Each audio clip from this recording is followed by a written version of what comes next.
Ichika was the only male student in the new academic year at Infinite Stratos Academy, and for him, the first day of school felt overwhelming and nerve-wracking.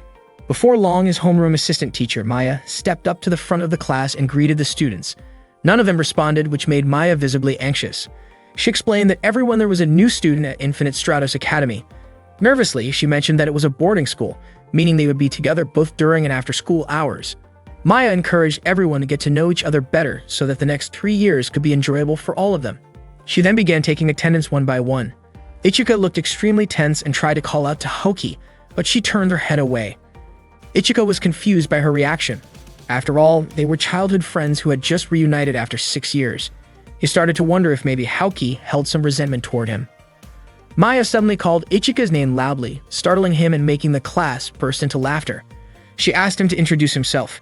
Ichika stood up, said his name, and greeted everyone, but most of the students stared at him coldly. He figured that if he kept quiet, they might assume he was gloomy or antisocial. He let out a sigh, and everyone thought he was about to say something more, but he ended it there. Suddenly, a teacher entered the classroom and smacked Ichika on the head. He was completely caught off guard when he realized that it was Chifuyu, his older sister. Ichika reflexively called her older sister, but she immediately hit him again and told him to address her as Ms. Instructor while at school. It turned out Chifuyu had been in a staff meeting, so she had asked Maya to handle the welcome for the new students. Ichika was surprised to see his sister at Infinite Stratos Academy.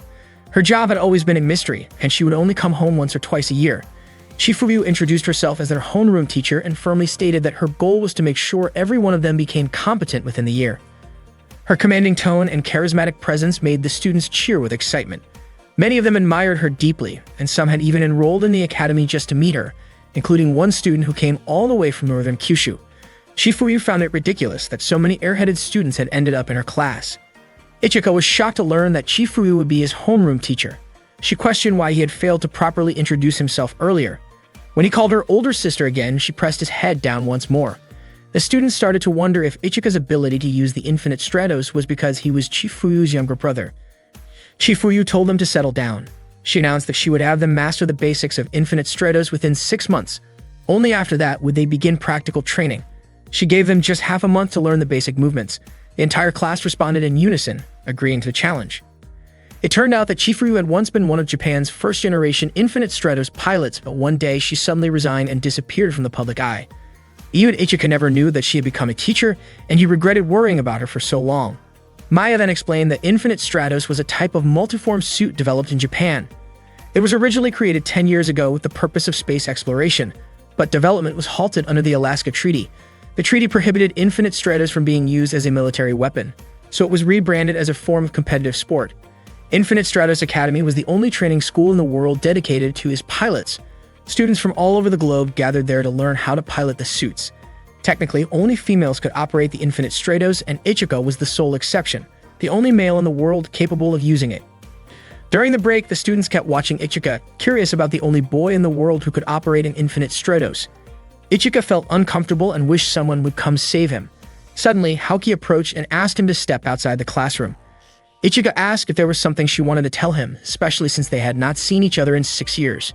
Haoki looked really nervous. Ichika then congratulated her for winning the national kendo tournament. Haoki was surprised and asked how he knew about that. Ichika said he had read it in the newspaper. He smiled and said even though it had been 6 years since they last saw each other, he could still recognize her instantly, especially since her hairstyle had not changed at all.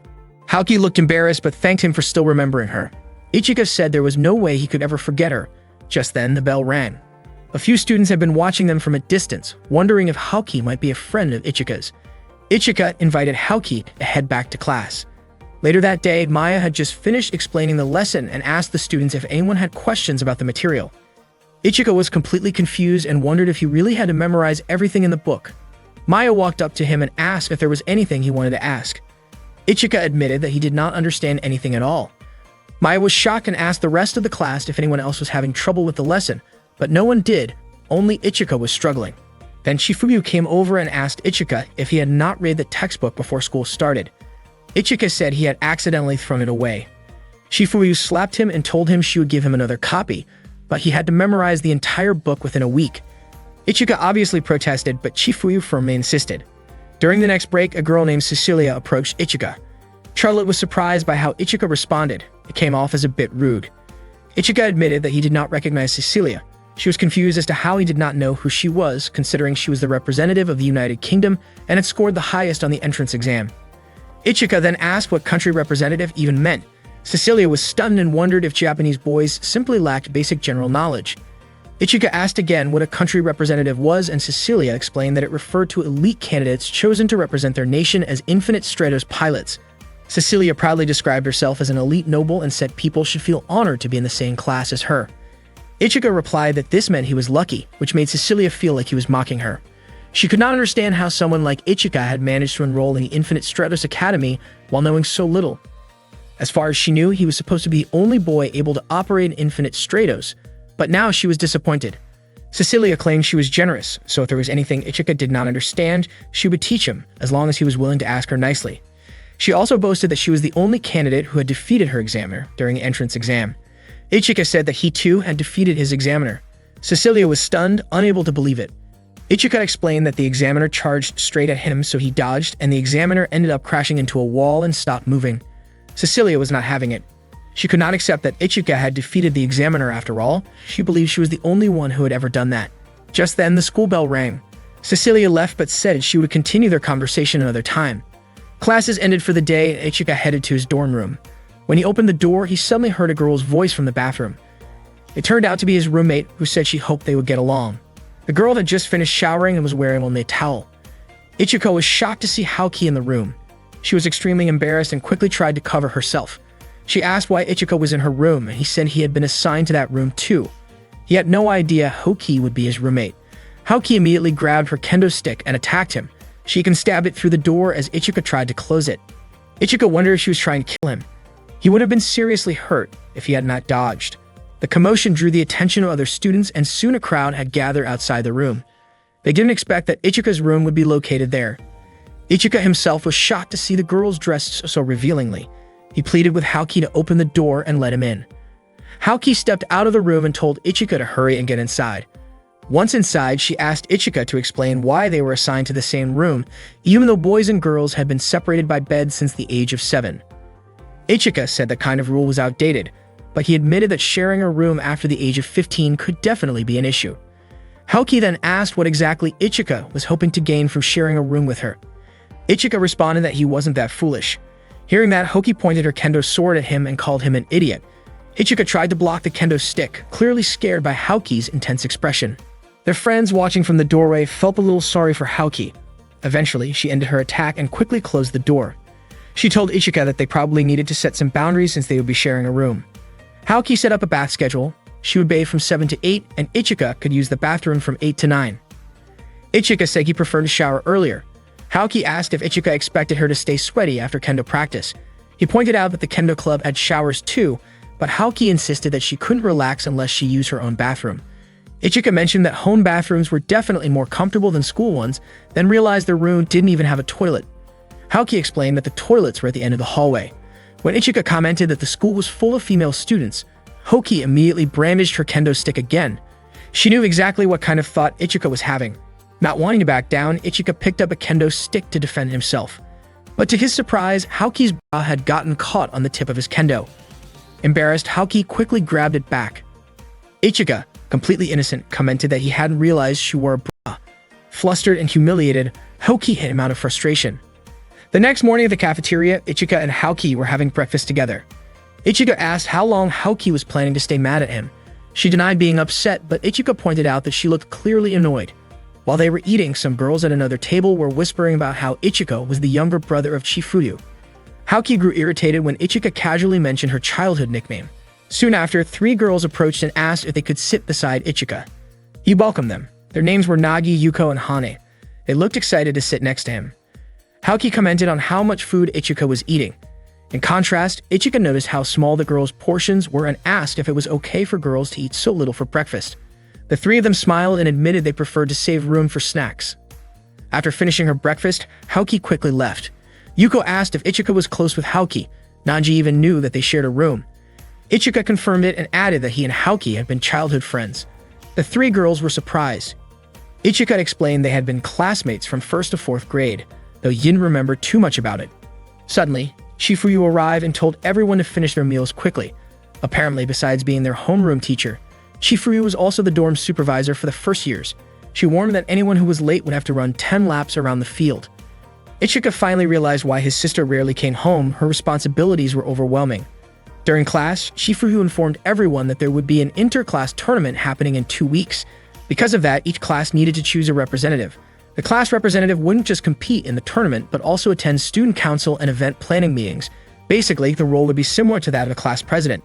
Chifuryu asked the students to either nominate themselves or someone else. Out of nowhere, one student nominated Ichika, and soon after, a few others followed. Chifuryu asked if there were any other candidates. If not, Ichika would be appointed automatically. But Ichika declined the nomination. Not long after, Cecilia spoke up, saying she wasn't okay with how the selection was being handled. In her opinion, having a male class representative was embarrassing. She admitted she would feel ashamed if Ichika represented the school for the whole year. On top of that, she was already feeling burdened having to live in what she called an underdeveloped country. Ichika didn't take that well and fired back, saying that England wasn't exactly something to be proud of either. According to him, the only thing England would win was a global competition for disgusting food. Cecilia disagreed and said England had plenty of delicious dishes. She got irritated that Ichika was insulting her country. Eventually, Cecilia challenged Ichika to a match and Ichika accepted. Cecilia warned him that if he threw the match on purpose, she'd make him her servant. Ichika then asked how much of a handicap he should give her. That made everyone laugh. They were surprised by how serious Ichika seemed, especially since many believed that men only had the upper hand until Infinite Stratos units were invented. Cecilia mocked Ichika, calling him a funny Japanese guy. One of the students suggested that he ask for a handicap, but Ichika said a man never takes back his word. Chifuryu then stepped in and scheduled the match between Ichika and Cecilia for Monday in Arena 3. She told both of them to get ready. That day, Chifuryu informed Ichika that his Infinite Stratos unit needed more time before it could be used, and since there were no spare units available, the school had decided to build one specifically for him. Upon hearing this, the other students felt quite envious. They wished they could have their own personalized Infinite Stratos as well. Ichika wondered if having a personal unit was really that impressive. Cecilia expressed her delight at the news, saying it pretty much guaranteed the winner of the upcoming representative tournament. From her point of view, it wouldn't be fair if she used a personal Infinite Stratos while Ichika had to rely on a training unit. This surprised Ichika, who had just learned that Cecilia also had her own personal unit. Cecilia explained that as a representative of the United Kingdom, she'd been granted one. She also mentioned that only 467 Infinite Stratos units existed in the world, and only the elite among the elite were given personal ones. Ichika was shocked to hear that there were only 467 units. Shizune stepped in to explain that the core technology inside each Infinite Stratos had never been made public. That was why only 467 existed. All the cores had been created by Professor Thabane, Haoki's older sister. The core technology remained a complete mystery, and no one other than Professor Thabane had been able to replicate it. Unfortunately, Thabane had refused to produce more than the original set. Because of this, countries, companies, and organizations had to make do with the limited number of cores available to them for research and development. Chifuryu then explained that personal Infinite Stratos units were normally only given to those working for governments or owned by major corporations. However, due to Ichika's unique status, he would be receiving a personal unit for data collection purposes. Shizune asked Chifuryu if Haoki was really related to Thabane, and Chifuryu confirmed that Haoki was her younger sister. The students were shocked. They had a hard time believing it, especially since Professor Thabane had gone missing and was being sought after by several countries and organizations. Naturally, they asked Haoki if she knew where Thabane was. With a sharp tone, Haoki responded that she had no idea where Thabane had gone. And honestly, she didn't care. Haoki made it clear that she was not her sister, and there was nothing she could tell them. At that point, Chifuryu instructed Maya to begin the lesson. Ichika couldn't help but wonder if something was off in Haoki's relationship with her older sister. During the lesson, Maya explained that Infinite Stratos units protect their pilots using a special energy shield.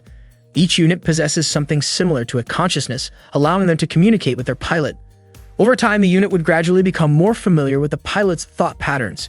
While Maya was giving this explanation, Ichika couldn't understand a word and kept glancing at Haoki from time to time. Maya told the class to think of their Infinite Stratos unit as a partner. Yuko then asked if by partner, she meant something like a romantic relationship. Maya wasn't sure. She admitted she didn't have the experience to answer and that she was curious about it herself. At that moment, Ichika finally realized what it was like to attend an all-girls school. During lunch break, Ichika invited Haoki to eat together, but she ignored him. So he invited a few other classmates instead. Yuko, Hane, and Nagi happily accepted.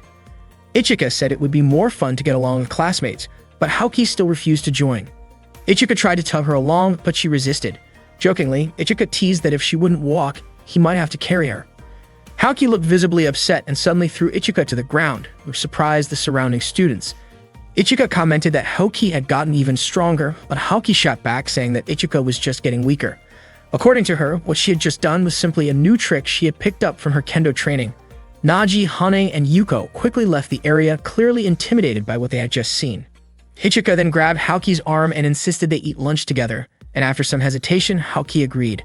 When they got to the cafeteria, Ichika gently told her not to be so self-centered all the time, which confused Haoki. He explained that what was actually on his mind was her. Ichika reminded her that he had been taken care of by Haoki's family, and since they were childhood friends who trained in the same martial art, it was only natural that he cared about her. After that, they started looking for an empty table to sit and eat together. While they were eating, Ichika asked Haoki to teach him more about Infinite Stratos. He admitted that if things kept going the way they were, he would probably lose to Cecilia without even putting up a fight. Haoki, however, blamed Ichika for getting himself into that kind of trouble. Ichika even went as far as pleading with her to help. Just then, a senior student from Class 3 approached and offered to teach Ichika about Infinite Stratos. She mentioned she knew he was still a beginner, and that he was scheduled to fight Cecilia soon. Haoki quickly stepped in and declared that she would be the one to train Ichika. The senior scoffed, saying that Haoki was just her first year, while she was already in her third year. But Haoki calmly replied that she was Thabana's younger sister, so that it shouldn't be a problem. Hearing that, the senior backed off and left. Ichika felt relieved and thankful that Haoki agreed to help him. Later that day, Ichika and Haoki were practicing kendo together, but Ichika was struggling to keep up. Haoki was confused about why Ichika was performing so poorly and asked what club he had joined during middle school. Ichika confessed that he went straight home every day and had missed a single day of school for 3 years. Haoki decided she would retrain him from the beginning, saying that this issue was more urgent than Infinite Stratos itself. She told Ichika she would train him for 3 hours after school every day.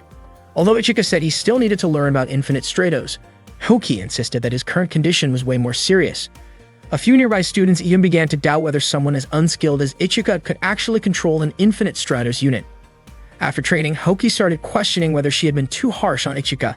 Still, she convinced herself that she had done the right thing, especially since he hadn't picked up a kendo sword in over a year. In her eyes, Ichika had changed a lot during the 6 years they had been apart. Determined to help him, Haoki made up her mind to continue training Ichika every day after school.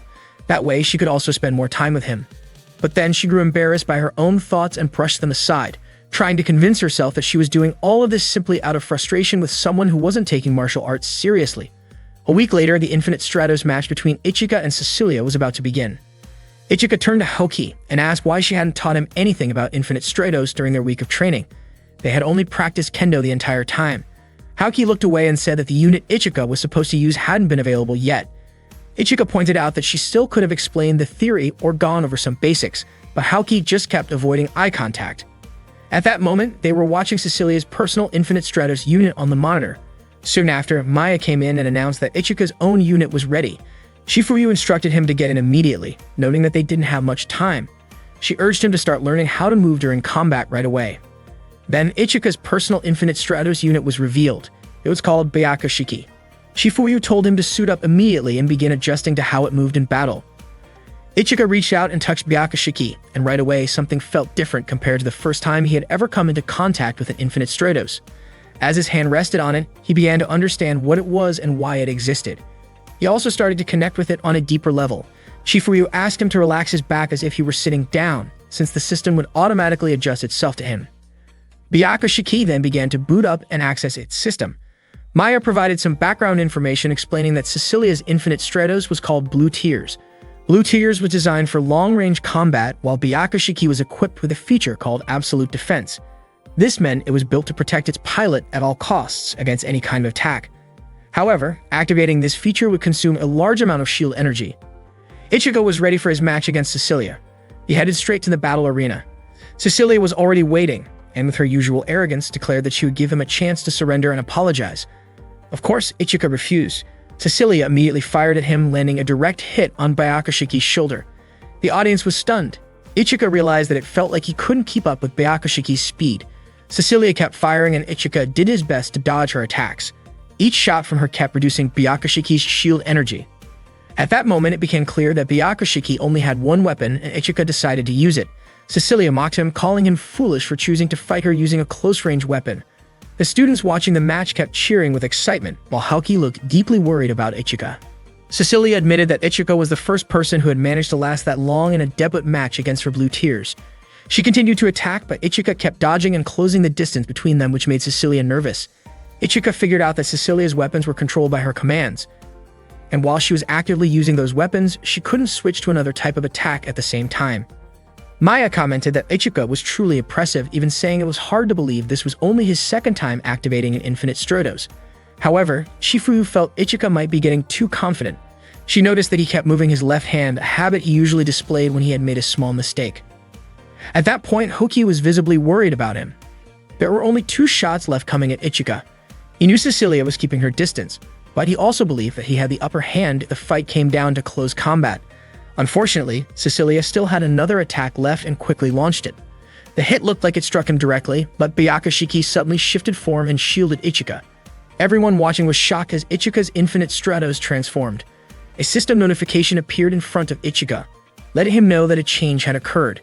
Cecilia was surprised to learn that Ichika had been fighting in default configuration mode the entire time. Ichika didn't fully understand what was going on, but in that moment, he felt like Byakushiki had finally become truly his. Byakushiki then revealed a new weapon, Yukira Type 2, the same type used by Chifuyu. Ichika acknowledged himself that he had the most amazing older sister in the world, but he also knew it was time to stop relying on her to protect him all the time. From now on, he had to protect his family too. To start, he had to defend her reputation because in his eyes, Shifuyu wouldn't look cool if her little brother ended up being a loser. Frustrated, Cecilia launched a barrage of shots at him, but Ichika deflected them with ease and quickly closed in for a close-range attack. Just before his Yukira could strike her, Byakushiki's shield energy finally ran out, meaning the match had come to an end. As a result, the winner was declared to be Cecilia. The announcement shocked the audience, who had been captivated by the intense match. After the match, Ichika met with Shifuyu and asked why he had lost. Shifuyu explained that it was because Ichika had used an anti-shield attack, which happened as a result of fighting without fully understanding the function of his weapon. Ichika then asked what exactly an anti-shield attack was. Shifuyu told him that an attack capable of penetrating the enemy's shield and directly hitting the pilot was a special ability of Yukira. In fact, she added, Yukira's attacks drained Byakushiki's energy in order to be executed. That weapon, she revealed, had been the key to her victory in the first Mondo Grosso. Hearing this helped Ichika understand why Byakushiki's shield energy had been depleted.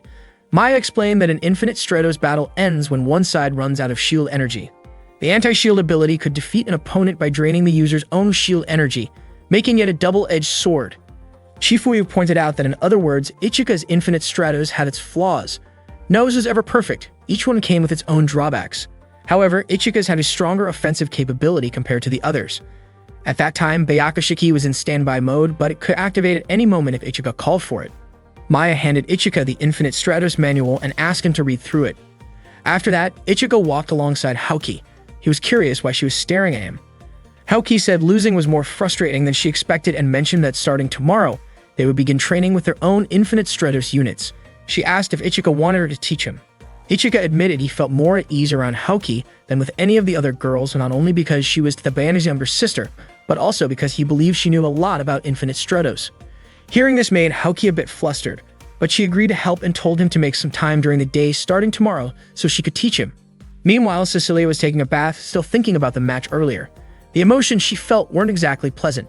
Even though she had technically won the match, she had to admit that Ichika's abilities were impressive. That day, the students of Class 101 at Infinite Stratos High School were about to start their basic air movement training with their Infinite Stratos units. Shifuyu asked Ichika and Cecilia to demonstrate first. Cecilia stepped up right away and effortlessly activated her Infinite Stratos from the earring she wore. Ichika followed but seemed to have some trouble. Shifuyu pointed out that it should take less than a second for a pilot to activate their unit. Ichika focused, and after a short delay, he finally managed to activate Byakushiki. Afterward, Shifuyu instructed both Ichika and Cecilia to take flight.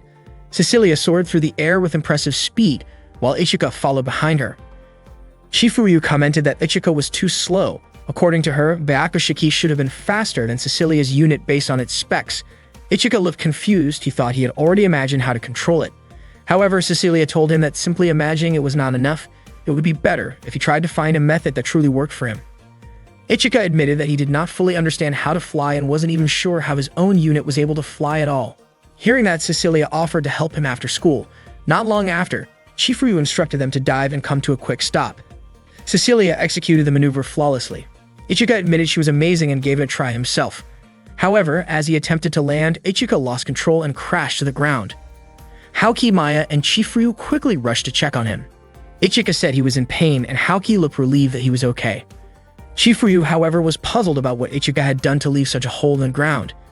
Ichika apologized while Haoki expressed her disappointment that he had not mastered anything she had tried to teach him. Suddenly, Cecilia came over to check on him, surprising Ichika with her concern. Cecilia was relieved he was safe and suggested that he go to the student infirmary just to be sure. Haoki disagreed, saying that because Ichika had been using an infinite Stratos, he wouldn't get hurt that easily. Cecilia responded that worrying about others was only natural. The two of them then started arguing, criticizing each other in front of everyone. Ichika was baffled about why they could never seem to get along. The next day, Class 1-1 held a small celebration for Ichika, who had been chosen as their class representative. Ichika was confused about why he had been selected. It turned out that Cecilia had declined the position. Although Ichika had lost their match, she believed that he deserved the role because he had managed to challenge her properly. She had reflected on her behavior that day and realized it caused too much chaos, and chose to step back so Ichika could take the spot instead. Their classmates agreed and even said that as the only boy in class, Ichika should be pampered. Haoki, standing nearby, looked annoyed by how popular Ichika had become. Ichika noticed for scowling and wondered what was bothering her. Suddenly, a student from the journalism club named Karuko appeared and snapped a photo of Ichika. She asked to take a picture of him and Cecilia together. Since they were a well-known duo, both having personal Infinite Stratos units, Karuko even requested them to pose with a handshake. Cecilia looked delighted and asked if she could get a copy of the photo as well. Karuko promised she would send her one. As they stood side by side and leaned in slightly for the shot, Haoki could be seen frowning nearby.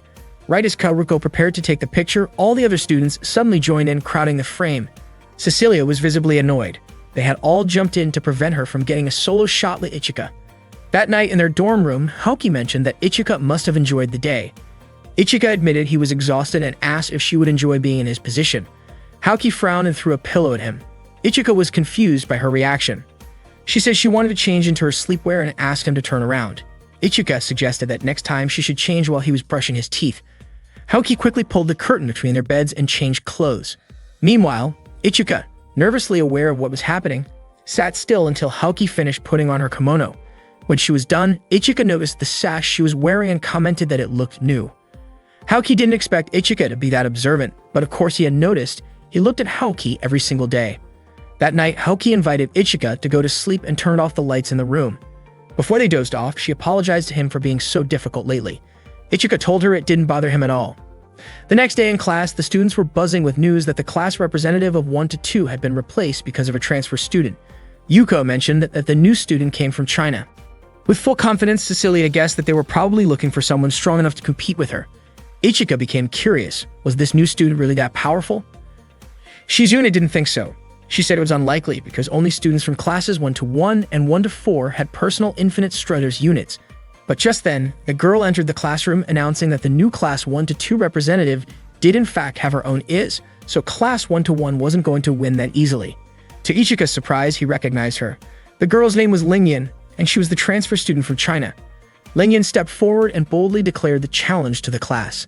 Cecilia couldn't believe how casually Lingyan was acting around Ichika. Ichika, confused by her behavior, asked why she was trying so hard to act cool. That wasn't like her at all. Lingyan got annoyed, but before things escalated, Chifuryu suddenly knocked her lightly on the head and reminded her that it was time for homeroom. She told Lingyan to head back to her own classroom so she wouldn't cause a distraction 1-1. Lingyan left reluctantly, clearly not finished with Ichika just yet. Later during lunch in the cafeteria, Ichika ran into Lingyan again. He was still surprised that she had become her country's representative and now stood in for class 1-2. He asked why she hadn't told him beforehand. Lingyan said that if she had told him in advance, their reunion wouldn't have been nearly as dramatic. Ichika then asked if she still felt awkward around Chifuryu. Lingyan admitted that it wasn't awkward, they just didn't get along very well. As she ordered a bowl of ramen, Ichika wasn't surprised at all. She had always loved ramen. He asked how she had been during the year they hadn't seen each other. The other students from class 1-1 started to get irritated watching Ichika and Lingyan chatting so closely. They kept glancing over at the two of them, obviously not pleased. Ichika asked when Lingyan had become her country's representative. She said she was shocked when she first saw Ichika on the news. Ichika himself couldn't believe he had ended up at Infinite Stratos either. Lingyan mentioned that she had heard about what happened during Ichika's entrance exam, how he had accidentally activated an Infinite Stratos. She asked how that even happened. Ichika explained that the entrance test was held in a building with lots of rooms. He got lost and tried to ask the staff for help, but didn't understand their directions. He ended up wandering around until he stumbled into a room with an IS unit inside. Out of curiosity, he touched it, and to everyone's shock, it activated. Moments later, people rushed in and told him he wasn't supposed to be there. Since men aren't supposed to be able to operate as units, they were stunned when they realized the machine had responded to him. A lot happened after that, and eventually, Ichika was admitted to Infinite Stratos Academy. Lingyan was surprised to hear how it all unfolded. Then, out of nowhere, Haoki and Cecilia showed up. They wanted to make sure, was Ichika dating Lingyan? Lingyan was caught off guard, and Ichika quickly explained that they were just childhood friends. He added that Lingyan had transferred away not long after Haoki had left their school. Ichika introduced Haoki to Lingyan, explaining that Haoki was his first childhood friend and Lingyan was the second. That made Haoki genuinely happy. She felt valued by Ichika.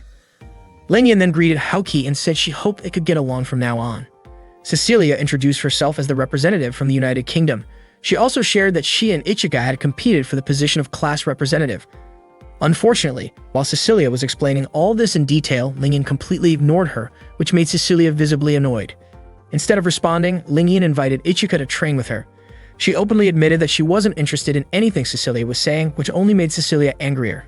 At that moment, Haoki stepped in and mentioned that helping Ichika train had become her responsibility. Cecilia responded by saying she didn't need any help from someone from a rival class, but Lingyan said she simply wanted to talk to Ichika and suggested that the two of them should leave together. Cecilia was clearly irritated and called Lingyan arrogant, especially since she had joined later than the rest. However, Lingyan pointed out that she had known Ichika longer than Cecilia had. Not wanting to be outdone, Haoki claimed that she had actually known Ichika the longest and even mentioned that he used to come over to her house for meals. Lingyan then revealed that Ichika had also frequently come to her house for meals back in their grade school days. Haoki and Cecilia immediately turned to Ichika, asking for an explanation. Ichika clarified that he had only eaten at Lingyan's family restaurant. Haoki and Cecilia were relieved to hear that the place he visited was just a restaurant owned by Lingyan's family. Ichika then asked how Lingyan's father was doing, and she said he was doing well. After that, Lingyan said she would see him again after finishing her training and walked away. After school, Ichika trained in Infinite Stratos with Haoki. Haoki had recently been granted permission to use an Infinite Stratos unit for training purposes, and starting that day, she would be the one helping Ichika train. The unit Haoki used was called Uchigen, a mass-produced Japanese model.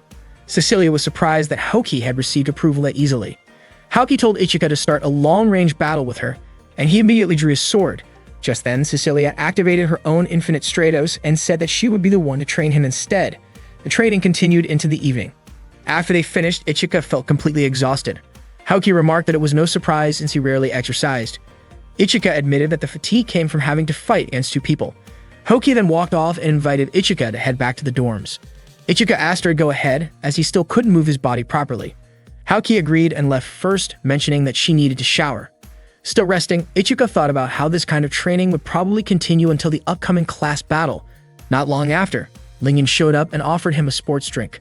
Ichika hadn't expected her to be waiting for him. Lingyan seemed relieved to have a moment alone with him and asked whether he had felt lonely without her around. Ichika admitted that losing a friend would definitely make him feel lonely, but that wasn't quite what Lingyan meant. She thought Ichika might want to talk to her about something deeper, especially since she was a childhood friend who had suddenly come back into his life. Instead, Ichika asked whether she had contacted any of their old middle school friends, saying they would be happy to hear she had returned. That clearly wasn't the response Lingyan was hoping for. Ichika didn't continue the conversation and said he wanted to go back to his room, thinking Haoki was probably done showering. Lingyan then asked what kind of relationship he had with Haoki. Ichika explained that Haoki was his first childhood friend and Lingyan was the second. Confused, Lingyan asked what childhood friends had to do with taking a shower. Ichika explained that he was sharing a room with Haoki because the school couldn't arrange a separate room for him. He added that he was actually thankful to be sharing a room with someone he already knew. Otherwise, he might have had trouble sleeping due to nerves. Hearing this, Lingyan grew quiet. Then, all of a sudden, she asked Haoki to switch rooms with her. Haoki, clearly confused, asked why they needed to switch rooms in the first place. Lingyan was convinced that Haoki would definitely not be comfortable sharing a room with a guy.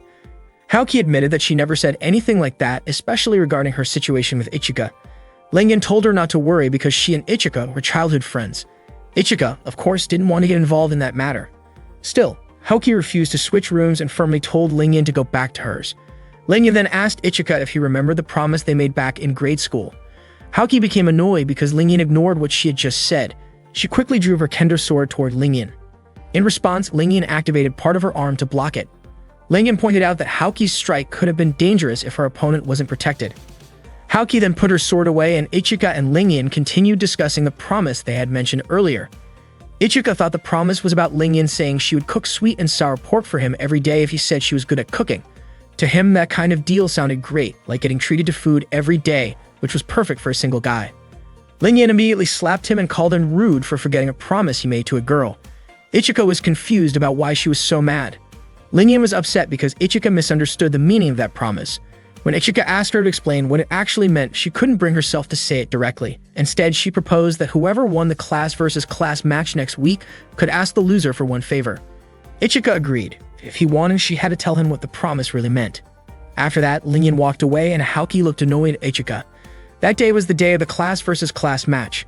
In the first round, Class 1-1, represented by Ichika, would face Class 1-2, represented by Lingyan. Lingyan's Infinite Stratos was called Shenlong, which was a close combat type, similar to Ichika's Byakushiki. Cecilia reminded Ichika not to drop his guard. Haoki told him to stay calm and assured him that if he fought like he did during training, he would win.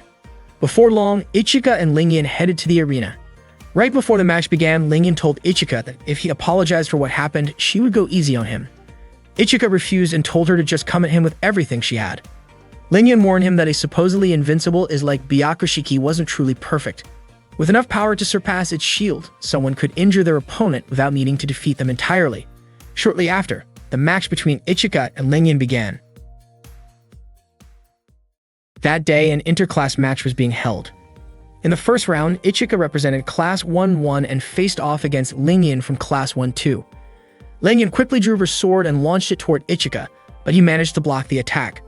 Lingyan praised him for being able to stop her first move. Without wasting a moment, Lingyan duplicated her swords and launched another assault. Ichika did his best to block her attack, pushing himself to the limit, which fired up the crowd with excitement. Haoki was watching from the monitor room alongside Cecilia, Chifuyu, and Maya. Haoki looked genuinely worried about Ichika's condition, while Cecilia seemed confused about what he was doing. She urged him to use the cross-grid turn maneuver that she had taught him earlier. At that moment, Lingyan fused her two swords and spun them around, preparing for another strike. All Ichika could do was wait for the right moment and dodge slightly. Lingyan fired a cannon blast that only grazed him, but before he could react again, she unleashed another shot, which sent Ichika crashing to the ground. Haoki was shocked by the sudden attack.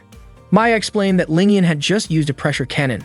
That weapon gathers compressed air and shoots it out like a bullet.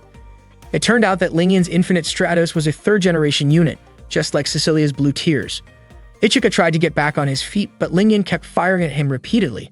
He managed to dodge the incoming shots skillfully, even though the dragon cannon's bullets were invisible to the naked eye. Maya suspected that the cannon didn't have a fixed firing angle, meaning it had almost no blind spots. At that point, Ichika realized he needed to take the offensive or else Lingyan would eventually overpower him. He planned to use the same weapon that Chifuyu had once used. During a previous training session, Ichika had asked if Yukira was the only weapon compatible with Byakushiki. According to Chifuyu, it was all he needed to win. One clean strike would be enough. Ichika had told her not to compare him to a world champion. Chifuyu believed that a beginner like Ichika wouldn't survive a long-range battle.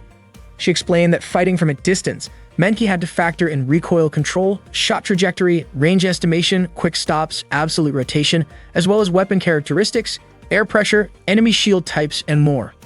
Ichika was overwhelmed by how much she listed.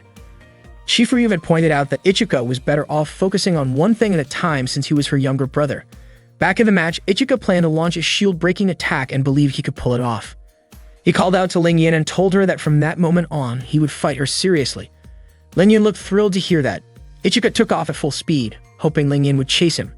Meanwhile, Maya, who was still observing the match, suspected that Ichika had a plan. Chifuyu confirmed it, saying he was probably about to use Ignition Boost, something she had taught him herself. Ignition Boost was a surprise maneuver that dramatically increased his speed, allowing him to close the distance with his opponent. If the timing was perfect, he could win the match, but it could only be used once. Lingyan kept attacking, firing shot after shot. Ichika increased his speed to dodge them all. When he finally got close enough, he used the Yukira sword. The attack was powerful enough to damage the arena's shield system and trigger a huge explosion. Everyone watching was stunned, unsure of what just happened. Some even thought it was an earthquake. Haoki looked deeply worried about Ichika. Maya quickly reported that there had been structural damage and that it seemed like someone had breached the protective shield. Chifuyu announced that the match was over and ordered both Lingyan and Ichika to stand down immediately. The crowd panicked and people began running for safety. Ichika didn't understand what was happening. Lingyan contacted him to say the match had been cancelled, and she invited him to return to the base with her. Suddenly, an alert went off. An unidentified Infinite Stratos had locked onto a target, and that target was Ichika. Lingyan panicked and told Ichika to head back while she bought him some time. She urged him to escape right away, but Ichika refused to leave a girl behind in such a dangerous situation. Lingyan told him that she was stronger than he was, so he needed to go. She also said she had no intention of fighting until the end, believing the teachers would arrive soon to take care of the threat. Suddenly, a cannon blast was fired toward Lingyan, but fortunately, Ichika quickly jumped in and saved her. The cannon attack was far more powerful than anything Cecilia had ever launched. Lingyan felt deeply embarrassed because Ichika had lifted her up in his arms and she started hitting him in protest, trying to get him to put her down. Before long, the attack came again. From the explosion emerged an unidentified Infinite Stratos unit. Ichika tried to ask what its intentions were, but there was no response. Shortly after, Maya contacted Ichika, urging him to leave the area immediately. She explained that the teachers were on their way with their own Infinite Stratos units to deal with the situation. However, Ichika refused and said he would hold off the attacker until all the students had evacuated. Maya strongly advised against that, but Ichika insisted. He asked Lingyan to get ready to fight. Still feeling flustered after being carried, Lingyan continued to squirm and demanded that Ichika let her go. The unidentified Infinite Stratos began bombarding them with rapid fire. Lingyan remarked that whoever was piloting it seemed extremely enthusiastic. She then told Ichika to charge at the enemy with Yukihira, while she would provide support. They got ready to execute the plan. The unknown unit aimed at Lingyan, who fired back with her own cannon. The two engaged in an intense exchange, flying higher and higher into the sky. During the battle, Maya kept trying to contact Ichika and Lingyan, but there was no response. Chifuyu, observing the situation, told Maya to leave them be. After all, they had volunteered to fight. Maya wondered if Chifuyu wasn't worried, but Chifuyu calmly advised her to stay composed and have some coffee. As she stirred her cup, she accidentally added salt instead of sugar. Maya, Haoki, Cecilia, and Chifuyu continued monitoring the battle from the control room. Seeing how dangerous things looked, Cecilia asked Chifuyu for permission to deploy her Infinite Stratos so she could assist Ichika and Lingyan. But unfortunately, the area's security level had been raised to level 4, and all the doors had been locked. They suspected the unidentified was behind the lockdown, which meant Ichika and Lingyan couldn't escape, and no one could go in to help them. The battle raged on. Ichika took a heavy hit from the unknown unit. Meanwhile, the students inside couldn't get out due to the locked doors. Cecilia suggested contacting the government to declare a state of emergency. Chifuyu told her that it had already been done, and some of the third-year students were currently trying to break through the system. If they managed to override the lockdown, reinforcements could be sent in. Cecilia, feeling helpless, realized all she could do was wait. Chifuyu pointed out that Cecilia wasn't technically suited for backup. Blue Tears was optimized for solo combat against multiple targets. In a team setting, Cecilia could potentially be more of a hindrance than a help. Cecilia was clearly offended by that, but Chifuyu challenged her by asking whether she had ever done any team coordination drills. What was her role in a group strategy? What did her team attacks look like in simulations? What kind of enemy strength had she faced, and how long could she stay active? Cecilia couldn't come up with an answer. Haoki kept watching Ichika's movements on the monitor. At that moment, Lingyan managed to land a hit on the unidentified and Ichika moved in to follow up with a strike. But something was off. He was struggling. Lingyan couldn't understand why Ichika wasn't hitting the target properly, especially since this was the 4th time they had attempted their coordinated attack. By that point, the shield energy of Byakushiki was running dangerously low. Ichika only had enough power left to use his shield-piercing attack one more time. The unidentified Infinite Stratos continued to rain down gunfire on them, and all they could do was dodge. Lingyan said they couldn't beat the opponent without a solid plan. Ichika told Lingyan to run, but she firmly refused. As a national representative, she couldn't just leave him behind. Ichika then asked her to cover him from the rear. Hearing that, Lingyan became flustered and embarrassed, so much so that she almost got hit by an incoming attack. The unknown Infinite Stratos kept firing at them, and the two tried their best to dodge the relentless assault. Suddenly, the machine halted. Ichika suspected that the might be unmanned. At first, Lingyan didn't believe him. But as she thought about it, she realized that the never attacked when they were speaking, almost as if it was listening in on their conversation. Even then, Lingyan was skeptical. To her knowledge, all IS units were designed to be operated by a pilot. An unmanned version shouldn't even exist. Ichika then posed a question. What if the IS really didn't have a pilot? Lingyan asked if he thought he could win in that case. Ichika replied that if it was truly unmanned, then he wouldn't have to hold back. Meanwhile, Hoki tried to break out of the building to help Ichika. At that moment, Ichika considered using his Yukira Type 2's most powerful attack, Riryaku Byakuya. According to him, the weapon was far too strong to be used during training or practice battles. But if he was up against a pilotless IS, then there would be no need to hold back. Unfortunately, Lingyan pointed out that none of Ichika's attacks had landed so far. Ichika promised that this time his strike would hit its target. He asked Lingyan to fire her cannon at full power toward the enemy once he gave the signal. Just as Ichika was about to move, Haoki suddenly shouted for him to defeat the machine. The unknown IS immediately turned its attention to her and began charging its weapon. Ichika quickly told Haoki to run and at the same time instructed Lingyan to carry out their plan. He then asked Lingyan to shoot at him. When her cannon fired in his direction, Ichika absorbed the transformation energy and dashed forward, unleashing a full-powered slash at the IS. He did it for Chifuryu, Haoki, Lingyan, and everyone at the IS Academy. His attack landed successfully, but Ichika was hit hard in the process. As the enemy machine began to weaken, it slowly approached the unconscious Ichika lying on the ground. Just as it got close, a long-range shot blasted it away. It was Cecilia. Haoki was shocked. She hadn't even realized Cecilia had arrived. Ichika asked Cecilia to finish it off. With her long-range attack, she managed to take it down. Ichika told her he knew she could do it, and Cecilia's face turned red with embarrassment after hearing his praise. Suddenly, an alert blared. The enemy was reactivating. IS stood back up and aimed its weapon again. Without hesitation, Ichika charged forward to strike it head-on. After the battle, Ichika lost consciousness and was taken to the student infirmary. Lingyan stayed by his side. While sitting next to him, she leaned in slowly, about to kiss him. But just as she got close, Ichika suddenly opened his eyes, surprising her and stopping her in her tracks. He asked why she was there and why she looked so flustered. Embarrassed, Lingyan denied being panicked. Ichika then asked about the unknown IS. Lingyan told him that it was no longer moving and reassured him that he was the only one injured. Suddenly, Ichika brought up a memory. They once talked about sweet and sour pork at sunset. Back then, Lingyan told him that if she ever became a great cook, she wanted him to eat her sweet and sour pork every single day. Ichika then asked what she really meant by that. He had honestly thought she was just offering him free food. Lingyan was surprised and mentioned that someone could get better at cooking if there was someone willing to eat their food. Ichika admitted that he wanted to try Lingyan's cooking, saying that her food tasted really good and he would love to eat it again. Lingyan then told him that her family's restaurant no longer existed. It turned out her parents had divorced, and that was the reason she had to return to China. Out of nowhere, Ichika invited Lingyan to hang out with him sometime. Lingyan began to wonder if he was asking her out on a date. Just then, Cecilia entered the student infirmary to check on Ichika. As soon as she saw Lingyan there, she got annoyed and reminded her that they had agreed not to make any moves on him until he was out of bed. Not long after, Hoki arrived as well, saying that Cecilia had cut in line before her. Lingyan, clearly irritated, told both of them to leave, saying that Ichika was her childhood friend. Despite that, they continued arguing over him. Ichika then asked where Chifuryu was. None of them knew, even though she had been with them earlier. Meanwhile, Chifuryu and Maya were investigating an unidentified Infinite Stratos unit that had been detected without a pilot. Its core hadn't been registered. There were only 467 known cores in the world, but this unit wasn't among them. Maya couldn't understand how that was even possible. That day, Ichika was hanging out with Don and told him that he was currently attending a school where all the students were girls. Don figured that must be pretty fun. Ichika said he was really glad that Lingyan had also enrolled in the same school, since it gave him someone to talk to. He admitted that it was tough not having anyone to chat with most of the time. Not long after, Don's younger sister Ron walked in to let him know that lunch was ready.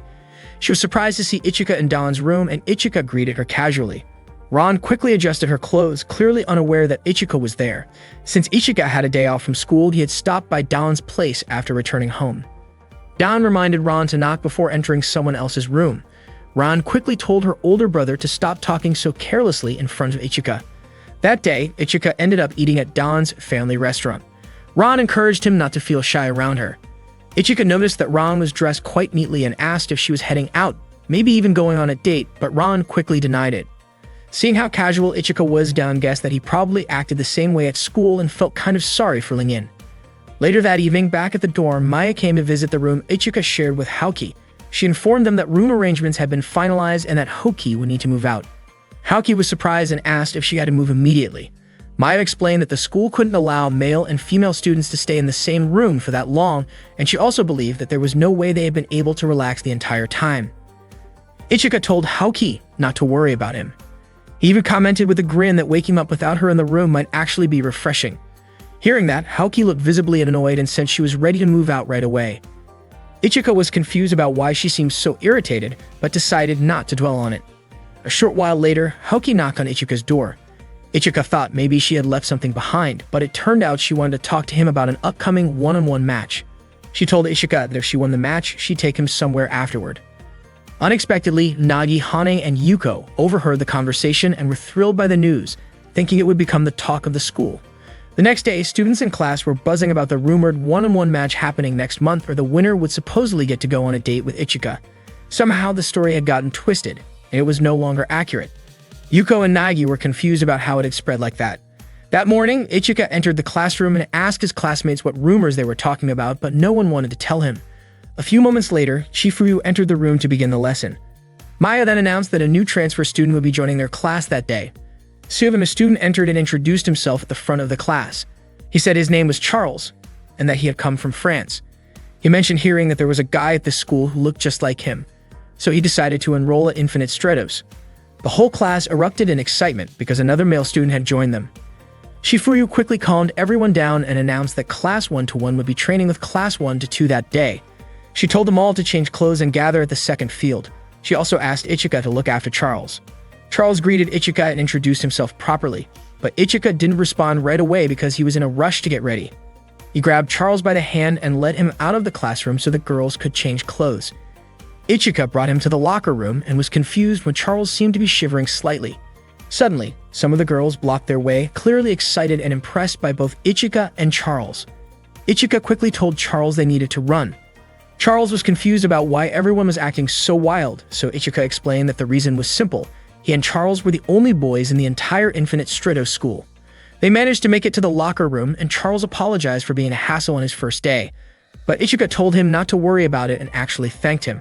Having another guy around meant a lot, and Ichika hoped they could get along well. He then properly introduced himself to Charles. Before they knew it, they were almost late. Ichika quickly started changing clothes. As he took off his shirt, Charles immediately turned away and covered his face in surprise. Ichika asked Charles to change clothes quickly since their supervising teacher was very strict about being on time. Charles looked nervous and asked Ichika to turn around while she changed. Ichika was a bit puzzled about how Charles could change so quickly. He mentioned that he often had trouble wearing that kind of outfit because it was too tight and could get stuck. Charles's face turned red when she heard that. Ichika noted that her outfit looked really comfortable, and it turned out to be from the Duno Corporation, which belonged to her family. Her father was the director of that company, and according to her, it was probably the biggest Infinite Stratos manufacturer in France. Ichika wasn't surprised. Her refined aura and well-mannered behavior made sense if she was the daughter of a company director. Once all the students had gathered on the field, Chifuyu began the training session. First up was a demonstration battle. Chifuyu called on Lingyan and Cecilia to step forward since both of them had their own personal Infinite Stratos units that were ready to deploy. In truth, neither of them enjoyed being the center of attention, but Chifuyu encouraged them to show some energy since this was their chance to show off in front of the whole class. That immediately lit fire under them. They got excited and were ready to go. Cecilia and Lingyan were eager to fight each other, but to their surprise, their opponent turned out to be Maya. Suddenly, Maya activated her Infinite Stratos and accidentally fell from a height, landing on Ichika. Ichika ended up on top of her, and his hand accidentally touched her chest. Maya reminded Ichika that this wasn't something he should be doing, but if it kept happening, then Chifuyu would become her sister-in-law, and that wouldn't be too bad. Ichika quickly pulled his hand away, clearly flustered. Right after that, an energy blast from Cecilia nearly hit him. It turned out she had fired on purpose, clearly annoyed by what had just happened.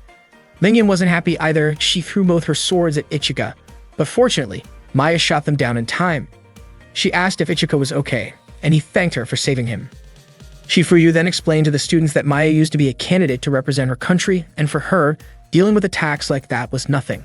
Maya humbly stated that she was just a former candidate, nothing more. Chifuyu then instructed them to begin the match.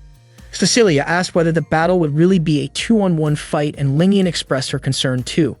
Chifuyu reassured them not to worry. If Maya was using her full strength, they would likely lose regardless. Tralek gave the signal, and the battle began. Cecilia fired a series of shots at Maya, but she easily dodged them. Lingyan launched a cannon blast, but again, Maya avoided the explosion effortlessly. Meanwhile, Chief Ryu asked Charles to explain Maya's Infinite Stratos unit to the rest of the students. Charles explained that Maya was using the Rafale Revive developed by the Duno Corporation. It was one of the best second-generation Infinite Stratos units and could hold its own even against early third-generation models. Among the mass-produced units at the time, it was the most advanced and ranked as the third best-selling model. It was also highly versatile, capable of handling close-range combat, long-range attacks, and defense. Back in the fight, Maya continued to fire at Cecilia, who tried her best to dodge. In doing so, she ended up colliding with Lingyan. When the two of them were close together, Maya seized the opportunity and shot them both, knocking them out of the air. Cecilia was in disbelief as she had lost. She and Lingyan began blaming each other for the defeat. Chief Ryu stepped in and told them to show some respect to Maya, now that they had seen just how strong she really was. Afterward, Chief Ryu instructed the students to start training in groups, but leaders of each group would be the students who owned personal Infinite Stratos units. She asked them all to split up and form their groups. The students quickly moved to organize themselves. Lingyan reminded her group members to be careful and not to touch things recklessly, as someone might get hurt. Cecilia asked her group to board one at a time. Meanwhile, Haoki, who had secretly wanted to join Ichika's group, found herself annoyed by the fact that she was considered an elite even in moments like this. Ichika directed his group members to board in order, following their number sequence. The first in line was Kyoka, a girl from the handball club. She shared that she enjoyed watching sports and jogging. As she reached out to shake hands with Ichika, the rest of the group started to feel jealous. They quickly crowded around and offered to shake his hand too, all saying they had liked him since the first time they met. Apparently, Charles had experienced the same situation before as well. Kyoko was wearing her Infinite Stratos suit and tried walking slowly. She admitted that the training made her heart race. Ichika called the next person, and Haoki stepped forward, saying that she couldn't climb up to the control unit. Maya asked Ichika to help Haoki use Byakushiki to get her up there. Without hesitation, Ichika lifted Haoki and carried her up princess style. It was her first time being carried like that. Ichika asked her to activate the Infinite Stratos and start using it. Out of nowhere, Haoki asked whether Ichika had any plans during lunch. She then asked if they could eat together, and Ichika agreed. Unfortunately, the lunch Haoki had dreamed of sharing alone with Ichika turned out to be a group lunch with Charles, Cecilia, and Lingyan. Ichika felt that it would be more fun to eat together, especially since Charles had just transferred and still didn't know much about the school. Ichika, Cecilia, and Lingyan exchanged intense stares. Charles began to feel awkward being there with all of them, but Ichika reassured him that it was fine since they were both guys and also roommates. Charles thanked him, and Lingyan was curious why Ichika seemed flustered. At that moment, Lingyan brought out some sweet and sour pork she had made herself. She explained that she prepared it earlier that morning because Ichika had said he really wanted to try her cooking. Cecilia chimed in, saying she also woke up early to prepare something. She had made sandwiches, hoping to show that British food could taste great too. Ichika tried the sandwich first, but it seemed like he didn't quite enjoy the taste. He then turned his attention to Haoki's lunch. Haoki's bento looked luxurious. She admitted she had prepared it with care, originally intending to eat it by herself. Ichika tasted it and found it delicious, certain that she had put a lot of effort into making it. Haoki smiled and revealed that the dish was seasoned with ginger, soy sauce, grated onion, a bit of pepper, and a secret ingredient, grated radish. Ichika was clearly impressed by the flavor, and Cecilia and Lingyan started to look annoyed. Ichika asked why Haoki wasn't eating, and she told him that she had already eaten the failed batch. Seeing how happy she was that Ichika liked her cooking, he offered her a bite, feeding her directly. Haoki's face turned bright red as she accepted the bite. She admitted it was really good, though it wasn't just about the karage. Charles then commented that what they just did looked like something couples do, feeding each other. She said the two of them looked very close. Lingyan and Cecilia didn't seem too happy to hear that. Charles then suggested that they all share their lunches and feed each other, saying there was nothing wrong with that. Ichika agreed, and so did Lingyan. Cecilia, although usually opposed to anything outside of proper table manners, said she should probably follow Japanese customs in this case. Lingyan then offered her sweet and sour pork to Ichika, and Cecilia also moved to feed him her sandwich.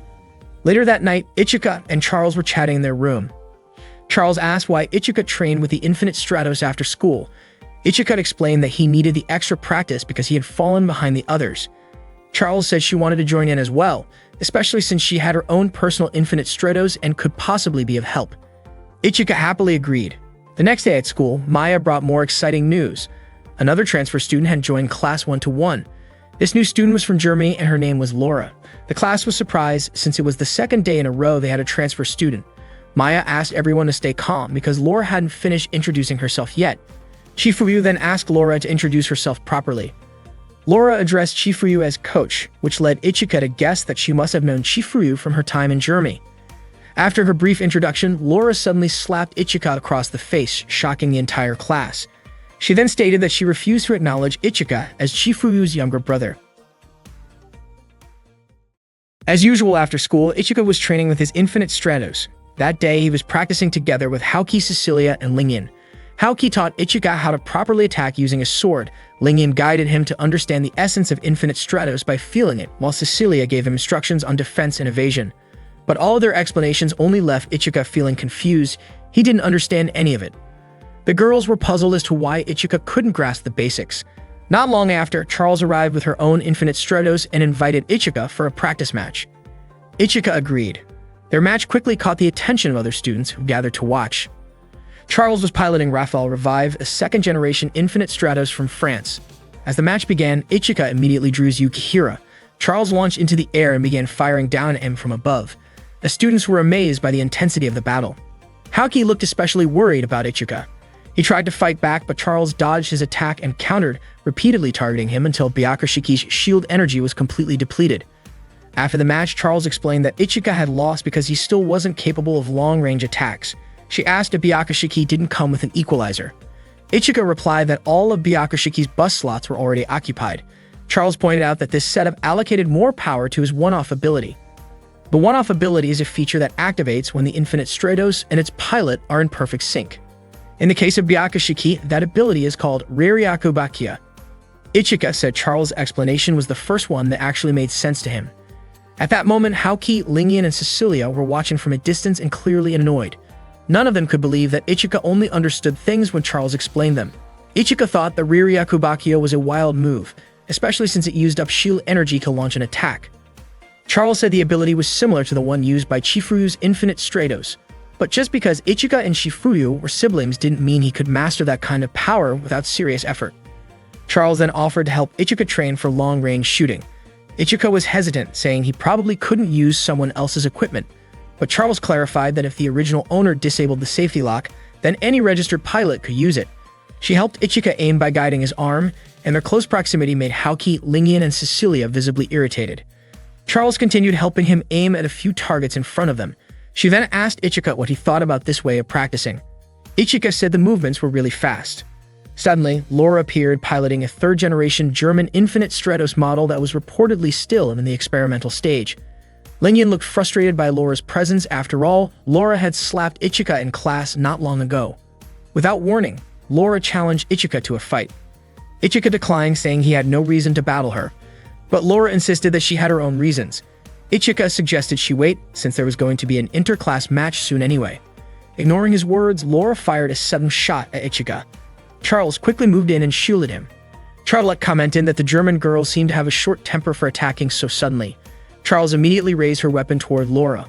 Laura arrogantly dismissed the French-made second-generation Infinite Stratos, belittling its capabilities. Charles, however, confidently defended her machine, saying it was far more practical than a third-generation German unit that might never be ready for mass production. Just as the confrontation escalated, Chifuyu stepped in and sternly reprimanded the students. Laura backed off and left for the day. Still curious, Haoki asked Ichika what had just happened. Meanwhile, Cecilia asked Ichika what kind of relationship he actually had with Laura. In the locker room, Charles approached Ichika and asked if he was okay. Ichika thanked Charles for helping him earlier. Charles was about to head back to the room first, and Ichika asked why he did not just take a shower there. He also pointed out that Charles had never changed clothes with him before, which made him curious. Charles tried to avoid the topic, but Ichika grabbed his arm and even wrapped his arm around him. Ichika said he wished Charles would occasionally change clothes with him, but that made Charles nervous and uncomfortable. Charles suddenly shouted and ran off. Ichika was left confused, not understanding why Charles reacted that way. After changing his clothes, Ichika walked to his room, still thinking about when Laura slapped him and said she refused to acknowledge him as Chifuyu's younger brother. As he approached, he overheard Laura talking to Chifuyu, asking what she was doing in a place like that. Chifuyu explained that she had a duty to fulfill. Curious, Ichika quickly hid so he could listen in. Laura questioned what kind of duty Chifuyu could possibly have on that eastern island. She pleaded with Chifuyu to return to training in Germany. From Laura's perspective, not even half of Chifuyu's abilities were being put to proper use at the school. She felt that the students there were not worthy of Chifuyu's guidance, claiming that they lacked awareness about Infinite Stratos and treated it more like a fashion statement than something serious. To Laura, Chifuyu was wasting her time. Chifuyu asked her not to say such things again. She told Laura that she had become someone important to her, especially since they had not seen each other for a while. Then she asked if Laura had ever thought of herself as someone chosen at the age of 15. Laura was surprised to hear Chifuyu say that. Chifuyu then told her to go back to class, and Laura ran off. Unexpectedly, Chifuyu had actually noticed Ichika's presence. She said she did not approve of his habit of eavesdropping. Ichika was confused by the way his sister treated him. Chifuyu told him he should spend his free time training because with the way things were going, she was sure he would lose in the first round of the upcoming end-of-month tournament. Before she left, Ichika asked whether Laura's refusal to recognize him as her younger brother was because Chifuyu had lost her chance to win a second championship because of him. Chifuyu told him that it was in the past and there was no need to dwell on it. She then walked away. There was a past event on the day of the second Mondo Grosso Finals, the World Championship for Infinite Stratos. Ichika had been kidnapped by someone. He did not know what the kidnappers wanted from him. He was tied up and held captive. Chifuyu came to rescue him even though it meant leaving the final match. As a result, she was disqualified. She had been the undeniable favorite to win the tournament 2 years in a row, so her sudden loss caused a major uproar. To repay the German military unit that had given her Ichika's location, Chifuyu worked as a trainer for the German Infinite Stratos forces for 1 year. Ichika realized that all of this happened because of his own weakness. He felt ashamed for being such a burden as a younger brother. He thought maybe it was time he stopped relying on Chifuyu all the time. Ichika arrived at the room while Charles was in the shower. Realizing the soap was out, he decided to bring her some. Without thinking, he opened the bathroom door. Charles was, of course, shocked to see him. She quickly covered herself. Ichika noticed that her body looked more like a woman's. Charles was extremely embarrassed while Ichika quietly handed her the soap. After stepping out, Ichika finally realized what he had seen. Charles was overwhelmed with embarrassment, knowing that Ichika had seen her bare body. After the shower, they both looked awkward sitting in the room until Ichika invited her to have some tea together. He made the tea and handed it to Charles. Their hands accidentally touched and Charles got flustered. In her nervousness, she spilled the tea on Ichika's hand. He cried out in pain and quickly rinsed his hand with cold water. Charles immediately apologized and checked on his hand. As she leaned closer, Ichika pointed out that her chest was pressed against his arm. Charles was stunned and quickly turned around, calling Ichika flirtatious. Ichika, in turn, was confused by her accusation. Afterward, Ichika asked why she was pretending to be a boy. Charles revealed that it was her parents' decision.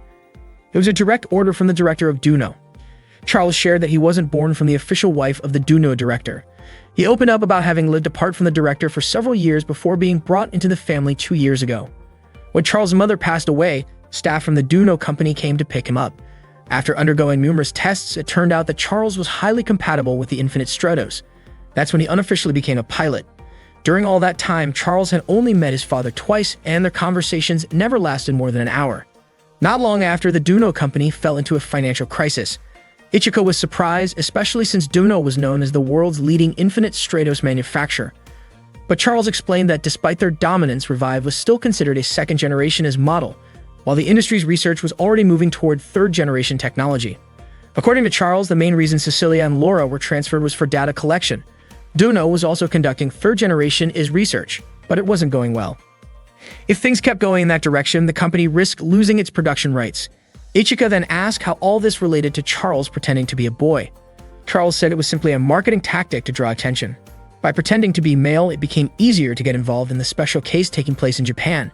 Duno believed they could gather valuable data on both the pilot and the IS unit, so the company sent Charles with the hidden mission of collecting data on Ichika. At that moment, Charles felt relieved for finally telling the truth. He thanked Ichika for listening and apologized for deceiving him. Ichika asked whether Charles could truly accept everything that had happened and just let it go. He pointed out that while it's true no one can be born without parents, that doesn't mean parents have the right to do whatever they want with their children. Charles was taken aback by that, especially when Ichika revealed that both he and Chifuyu had been abandoned by their parents. Ichika admitted he had no intention of ever meeting them again. Then he asked what Charles planned to do next.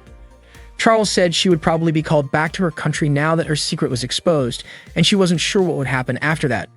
If she was unlucky, she might even end up in jail. Ichika urged her to stay and simply keep everything under wraps. Even if others found out, he believed neither her father nor the company could touch her due to the Infinite Stratos Academy's rules. As long as a student was enrolled there, They were not under the control of any country, corporation, or organization. So essentially, she would be safe for at least 3 years, and during that time, they could figure out what to do next. Charles was amazed that Ichika remembered that part of the school rules, considering there were 55 clauses in total. Ichika admitted he was pretty good at reading books. Charles thanked him again for protecting her. Ichika told her not to feel awkward around him. Just then, Ichika accidentally caught sight of Charles' exposed chest and quietly let her know. Embarrassed, Charles quickly covered herself. She then innocently asked if it caught his attention. Naturally, Ichika admitted it had. To his surprise, Charles teasingly offered to let him take a better look and joked that he was being flirty. Ichika was confused at how quickly she jumped to that conclusion. Suddenly, there was a knock on the door. It was Cecilia checking in to ask whether Ichika was feeling okay, as he hadn't eaten anything all day. Without waiting, she stepped into the room and saw Ichika with a blanket wrapped around Charles. Ichika said he was taking care of Charles, who was feeling unwell.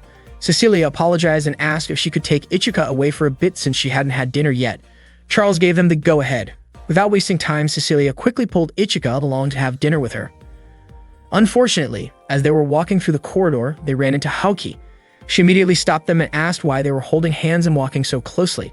Cecilia replied that it was only natural for a man to guide a lady. Haoki, not wanting to be left out, said she wanted to join them for dinner too, claiming she hadn't eaten enough earlier.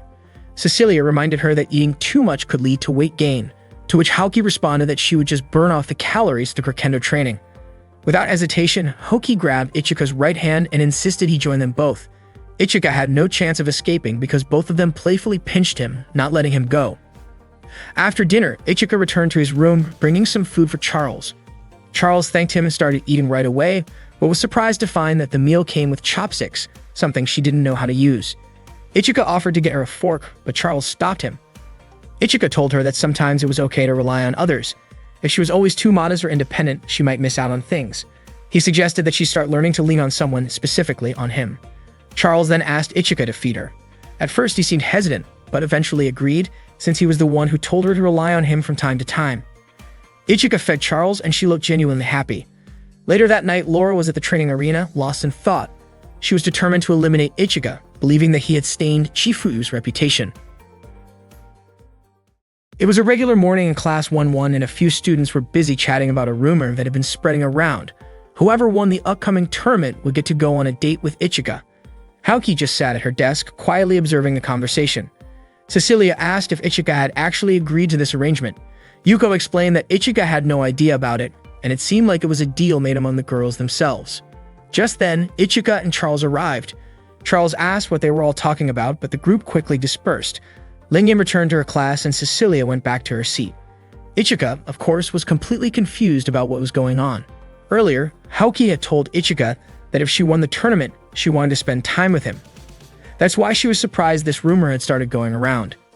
It was supposed to be just her and Ichika, no one else. Determined, Haoki decided she had to win the tournament. That way, there wouldn't be any room for misunderstanding. She reassured herself that things would be different this time, not like before. Back in 4th grade, when she was still in grade school, there had been a national kendo championship. Everyone had expected her to win, but in the end, she couldn't even participate. She lost by default, all because her older sister discovered the Infinite Stratos. The overwhelming power of the Infinite Stratos led to serious concerns over its potential use in warfare. As a result, under the supervision of security agencies, Haoki and her family were constantly relocated, and she ended up living separately from her parents. On top of that, Fabana, her older sister, disappeared. Haoki found herself under constant surveillance, repeatedly interviewed, and emotionally exhausted from the whole ordeal. Still, she kept training in kendo. To her, kendo was the one thing that made her feel connected to Ichika. But one day, she realized that she had become someone she didn't want to be. It turned out she had been using kendo as a way to vent her stress. Haoki came to understand that calling herself strong while using violence as an outlet didn't represent true strength. That wasn't the kind of strength she wanted to have. She began to wonder if she could still win, without misunderstanding what strength truly meant, and she made up her mind she had to do it for her own sake. Later that afternoon, Lingyan arrived at the training arena. Not long after, Cecilia showed up as well. Lingyan said she was there to practice for the upcoming tournament, and Cecilia admitted she had the same idea. Lingyan challenged her to see which of them was stronger. Cecilia didn't back down. Lingyan arrogantly claimed that everyone already knew she was stronger than Cecilia. Cecilia smiled calmly and said that the weaker the dog, the louder it barks, and to her, Lingyan's overly confident behavior seemed to fit that saying perfectly. Annoyed, Lingyan activated her Infinite Stratos. Cecilia immediately did the same. But just as they were about to start their match, a sudden explosion was fired in their direction, catching both of them off guard. It was Laura. She had launched the attack. Laura was using Germany's third-generation Infinite Stratos unit, Schwarzer-Rogan. Lingyan shouted at her, asking what she was thinking by firing at them like that. Laura smugly remarked that Shenlong from China and Blue Tears from the UK looked much better in person than they did in the pictures. Lingyan, angered, challenged her and called her a masochist. Laura dismissed both Cecilia and Lingyan without a second thought. She even insulted their home countries, saying they were only known for their large populations and historical lack of talent. This infuriated both girls. Laura then asked why the two of them didn't just attack her together. She was confident she wouldn't lose to a pair of losers fighting over a breeding dog. Cecilia and Lingyan were even more upset now that Laura had insulted Ichika. Fueled by frustration, they charged at her together. At that moment, Ichika and Charles were walking toward the training area when they overheard other students mentioning that the representatives of 3 countries were currently training at Arena 3. Shocked, they rushed over. Shortly afterward, Hoki arrived too, curious about what was going on. Ichika had no idea what Cecilia, Lingyan, and Laura were even doing. The battle raged on. Lingyan launched her Ryuhao attack, but Laura confidently said it was useless. Ryuhao couldn't penetrate the electric shield of Schwarzer-Rogan. Laura managed to stop Ryuhao's attack from Lingyan using her AIC.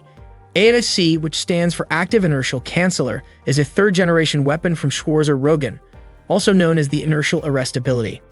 At that moment, Lingyan kept firing, but Laura easily neutralized her attacks. Lingyan couldn't believe her weapon was ineffective against Laura. Laura then extended a rope to trap Lingyan with ease, and she wondered why Lingyan's Infinite Stratos was considered a third-generation model. Cecilia immediately fired at Laura, who tried to dodge. Both of them exchanged shots, but unexpectedly, Laura threw Lingyan, still caught in the rope, towards Cecilia, causing both of them to fall. Laura approached them as Lingyan attempted to fire a cannon at her, but Laura shot first. Seeing this, Cecilia launched a missile at Laura, resulting in a big explosion. Lingyan called Cecilia reckless for firing a missile from such close range. Cecilia guessed that Laura must have been hurt. Surprisingly, Laura wasn't affected by the blast, and it was her turn to counterattack. Laura trapped both Lingyan and Cecilia's necks with her rope weapon and then hit them hard. They couldn't fight back because they were restrained. The attack was fierce, and there was even a warning that the force had exceeded the safety limit for their well-being. Seeing this, Charles became worried since Lingyan and Cecilia's shield energy wouldn't hold much longer. Haoki said if the damage kept increasing and their Infinite Stratos were forcibly shut down, their lives could be in danger. At that time, Laura continued to strike the helpless Lingyan and Cecilia. Haoki was reminded of a past kendo match where power was used irresponsibly. Ichika tapped the arena's protective barrier and asked Laura to stop fighting, but Laura just smiled. Ichika immediately activated his Infinite Stratos, broke the arena's shield, and drew his weapon to attack Laura. However, Laura stopped him easily, and Ichika found that he couldn't move his Infinite Stratos at all. Then Lingyan and Cecilia's Infinite Stratos disappeared, and both of them collapsed exhausted. Laura called Ichika foolish because his moves were predictable and emotional. To her, Ichika wasn't a match since he was nothing more than an insignificant little person in front of her and Schwarzer-Rogan. Just as Laura was about to shoot him, Charles rained down gunfire from above, continuously attacking Laura. Meanwhile, Ichika quickly took Cecilia and Lingyan to a safer spot. At that point, the shield energy of Byakushiki started to fade, and Laura aimed to shoot again. Fortunately, Ichika managed to use Ignition Boost just as Laura fired, causing her shot to miss. Charles didn't stop bombarding Laura with gunfire. Ichika laid Cecilia and Lingyan at the edge of the arena, and Cecilia admitted that she and Lingyan had done something embarrassing. Ichika was relieved because they were now conscious. Haoki couldn't do anything since she didn't have her own Infinite Stratos. At that moment, Charles got caught in Laura's rope, and Laura was about to attack Charles with her sword. Luckily, Shifuyu stopped her with her kendo. Shifuyu allowed the duel to continue but said she couldn't allow anything that would destroy the arena's protective barrier. She asked everyone to settle a fight in the upcoming interclass tournament. They all agreed to follow Shifuyu's order. Shifuyu then banned all fights until the interclass tournament began. After that, Cecilia and Lingyan were taken to the school's student infirmary. Lingyan said that Ichika didn't really have to save her, and Cecilia even mentioned that if the fight had continued, she and Lingyan would have won. Charles came by with some drinks and asked both of them not to try to act tough. Charles believed that they were just embarrassed because they had messed up in front of the people they liked, and of course, neither of them wanted to admit it. Ichika asked why they had fought with Laura. Hearing that question, they were so surprised that they almost choked. Cecilia said that Laura had hurt women's pride. Charles then asked if Laura had insulted Ichika, but Cecilia and Lingyan immediately covered Charles' mouth to stop him from saying anything else. Ichika told Cecilia and Lingyan not to move too much since they were injured. He gently touched their shoulders, and as expected, it caused them pain. Ichika asked them again not to act tough. Cecilia and Lingyan called Ichika stupid, but he didn't understand why they behaved that way toward him.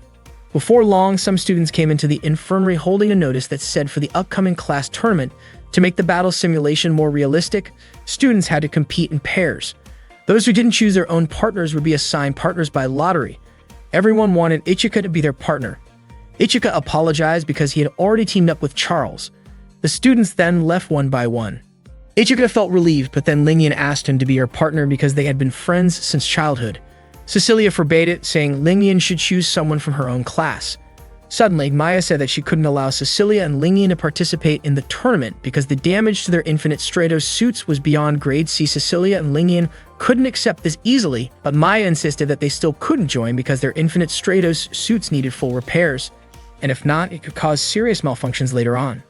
They all thought about spoiling the competition that allowed the winner to date Ichika. So they encouraged Ichika and Charles to win the tournament because if Ichika and Charles won, no one else could date Ichika. Ichika and Charles thanked Cecilia and Lingyan for their support. Maya was even moved by their beautiful friendship. That night, as Ichika and Charles were about to return to their room, Charles thanked Ichika for choosing him as a partner, saying it made him happy. Ichika said it would be dangerous if Charles partnered with someone else and his true identity as a girl was discovered. Charles was touched by how much Ichika cared about him. When they got to their room, Ichika asked Charles not to talk like a guy when they were alone. Charles explained that before coming to school, he had been trained to speak and act like a man to keep his secret, so it wasn't easy to switch back, but if Ichika didn't like it, he would try to speak more like a girl when they were alone. Ichika told him not to force himself and even said that Charles looked cute when acting like a guy. Hearing that, Charles was deeply moved. Ichika stepped out for a moment because Charles was changing clothes, but Charles asked him not to leave because he didn't mind Ichika being in the room while he changed. Besides, it would be awkward if Ichika was outside since other boys were changing, so they stood back to back while changing. After they took off their clothes, Charles suddenly screamed because he twisted his ankle and fell down hard. Ichika looked over, and they both stared at each other awkwardly. Ichika immediately jumped to help him, but accidentally grabbed the back of Charles' clothes, and without realizing it, he pulled off Charles' underwear. Charles was shocked and kicked Ichika until he fainted. Charles quickly laid Ichika down on the bed. He didn't expect someone with Ichika's appearance to do something so embarrassing, especially since Ichika could have just asked politely from the start. Charles remembered how Ichika wanted him to stay at school, and it was the first time Charles truly felt needed by someone. Before falling asleep, Charles kissed Ichika on the forehead. The next day was the day of the class tournament. Many VIP guests came to watch the competition between classes at Infinite Stratos High School. The supervisors were there to oversee the third-year students, while the others observed the progress of the second-year students over the past year. At that moment, Ichika and Charles were in the locker room changing clothes. Ichika was curious about who Hoki would be paired with, especially since any student without a partner would be assigned one by a random draw. Charles guessed that what Ichika was really thinking about was competing against Laura. He advised Ichika not to let his emotions cloud his judgment. According to Charles, Laura was the strongest first-year student at that time. When the pairings were announced, Charles and Ichika were surprised to learn that Hoki was teamed up with Laura. Hoki was clearly very upset upon hearing that she had to partner with Laura. She remembered Laura's intense and emotional match from the previous day, which reminded her of her own past experiences in Kendo, a time marked by fierce competition. The interclass tournament at Infinite Stratos High School had officially begun. Unexpectedly, in the first round, Ichika and Charles were matched up against Laura and Hoki. Laura was thrilled. She didn't have to wait long to face Ichika, and the battle was bound to be intense. Ichika immediately drew Yukihira, but Laura easily blocked it using her active inertial canceller. Lingyan and Cecilia had predicted that Laura would use that power, and they believed Ichika should have seen it coming. At that moment, Laura told Ichika that his direct attack was way too predictable. Just as she aimed her weapon at him at close range, Charles launched her rapid switch attack, forcing Laura to dodge quickly. Hoki stepped forward, drawing her sword to engage Charles. Right as Hoki was about to strike, Ichika suddenly appeared and blocked her blade. Then something unexpected happened. Laura grabbed Hoki with her restraint wires and slammed her to the ground. She then charged toward Ichika and began clashing swords with him. Lingyan was convinced that Laura didn't mean to help Hoki at all, and Cecilia was certain Laura simply saw Hoki as a nuisance. Laura kept attacking Ichika while her wires reached out, trying to trap Charles. At that moment, Hoki went after Charles again, swinging her sword, but Charles fired at her repeatedly, forcing her to retreat. Maya, who was monitoring the match with Chifuyu from the control room, suspected that Charles was deliberately trying to take Hoki out of the fight first. Chifuyu agreed, saying it was a smart move since Laura wasn't used to fighting multiple opponents and didn't even consider her own partner as an ally. Maya noted that the coordination between Ichika and Charles was impressive, but to Chifuyu it was just average. Hoki continued to fight Charles, attacking with her sword, but Charles quickly responded with a barrage of shots, eventually depleting Hoki's shield energy and taking her out of the battle. Charles then rushed to support Ichika in his fight against Laura. Ichika felt relieved to have her by his side. He prepared to attack with Reiryaku Bakia, while Charles continued to shoot at Laura. Of course, Laura activated her active inertial canceller to block the attacks. Ichika approached from above, but Laura dodged swiftly and extended her wire weapons to try and catch him. Ichika attempted to counter using Yukihira, but Laura claimed it was useless since her active inertial canceller could block his attack. However, her concentration broke when Charles suddenly appeared in front of her. Ichika and Charles had planned a combo attack after realizing the weakness of the active inertial canceller. It could only be maintained if the user focused on the specific target they wanted to block. Charles kept firing at Laura, forcing her to dodge continuously, while Ichika closed in and tried to land a finishing blow with Yukihira. Unfortunately, Bayakashiki's shield energy was completely drained, leaving Ichika unable to fight. Laura was delighted. It meant Ichika was no longer a threat. She drew her sword to finish him off, but Charles kept firing at her. Irritated by the constant shots, Laura turned her wire weapon toward Charles instead. Charles was knocked down, and Laura moved in to strike Ichika directly. Just as Laura was about to land a final blow on Ichika, Charles suddenly used her ignition boost attack. Laura was stunned. There had been no prior record of Charles having that ability. It was the first time she had ever used it. As Laura tried to activate her active inertial canceller again, Ichika shot her from behind using Charles' rifle. Frustrated and furious, Laura launched her wire attack at Ichika.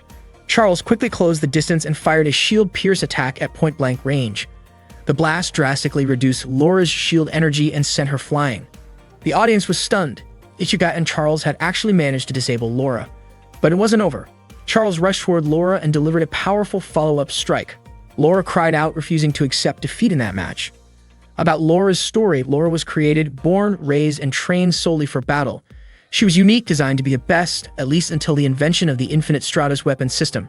To maximize her potential, nanomakines were implanted in her eye. However, her body couldn't handle the strain, and she ended up being labeled as a failed product.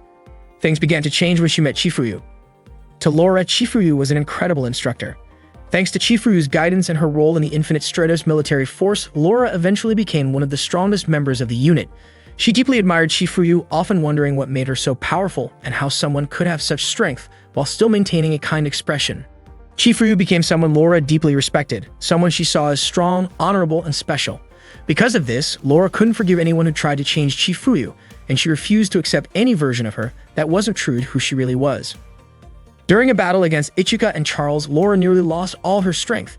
In that moment, driven by raw emotion, she kept pushing herself, shouting out as she fought. Her behavior started to worry the audience.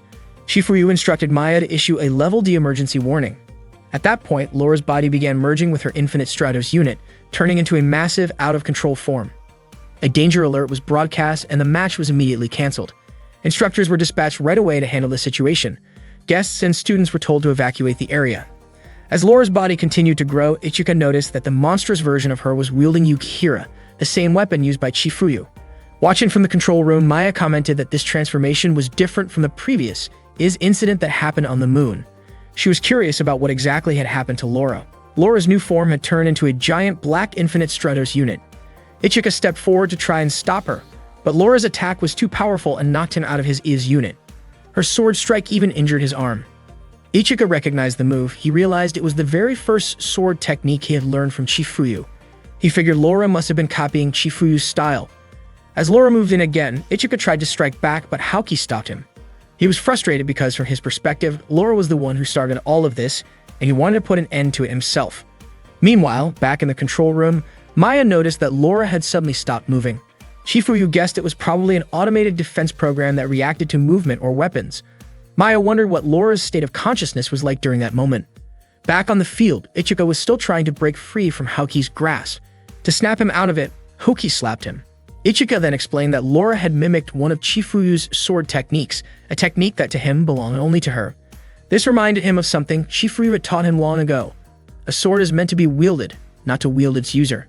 And the weight he felt wasn't just from the weapon, it was the weight of lives taken by it.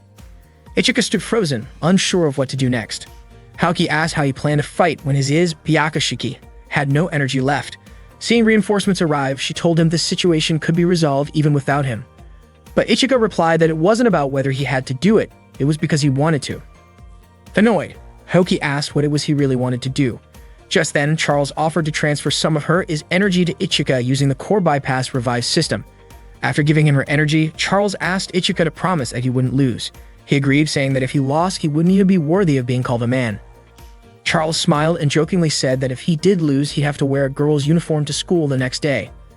At the same time, Chifuyu instructed the other teachers to hold back their attacks because she wanted to give Ichika a chance to resolve the situation himself. Ichika thanked Charles and activated Byakushiki in its limited mode, choosing to summon only Yukihira.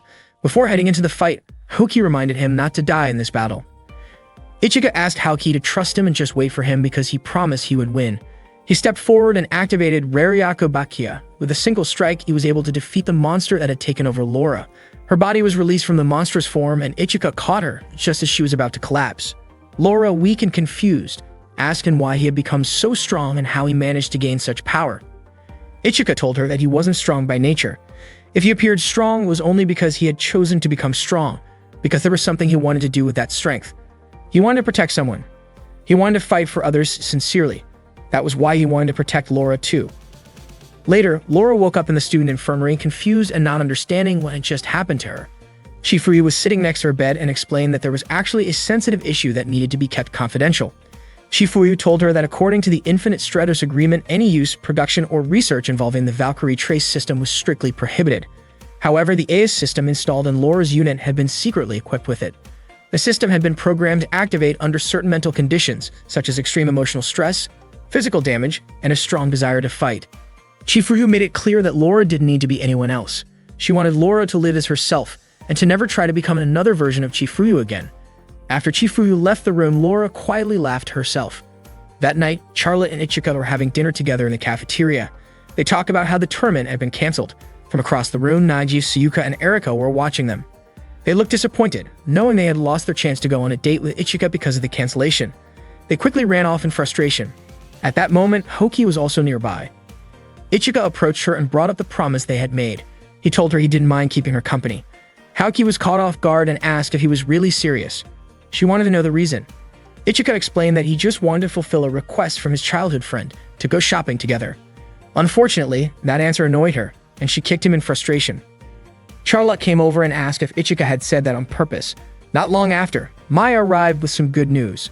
She was excited to announce that a new bathing area for male students had just opened on campus. The news made both Ichika and Charlotte feel a little more relaxed and less worried. After dinner, Ichika went to check out the new bath. He sank into the warm water, feeling the stress of the day melt away. A few moments later, Charlotte entered, wrapped in a towel.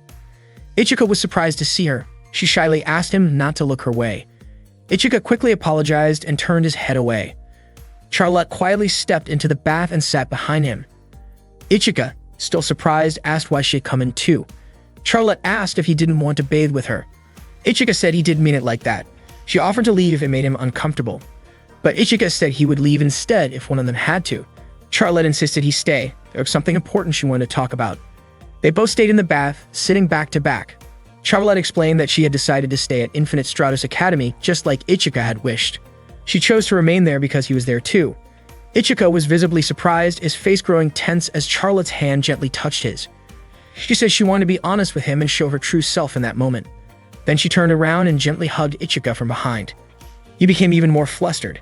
She softly asked him to call her by her real name, Charlotte, but only when it was just the two of them. That name had been given to her by her mother. Hearing this, Ichika nodded and agreed. The next day in Class 1-1, Maya introduced a new transfer student once again. It turned out to be Charles, who reintroduced herself in front of the entire class and revealed her real name, Charlotte Dunois. With that, she no longer pretended to be a boy. Everyone in the class was shocked, although some had already suspected something was off about Charles. It turned out that the sweet boy they had known was actually a sweet girl.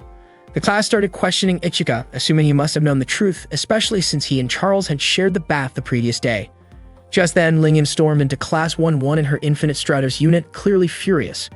She was upset that Ichika had been rooming with the girl all this time without telling anyone. Terrified, Ichika panicked as Lingyan aimed her cannon at him. Fortunately, before anything serious happened, Laura stepped in and neutralized Lingyan's attack using her active inertial canceller. Ichika immediately thanked her for saving him. Without saying much, Laura suddenly pulled Ichika in and kissed him right on the lips. Everyone who witnessed it was completely stunned.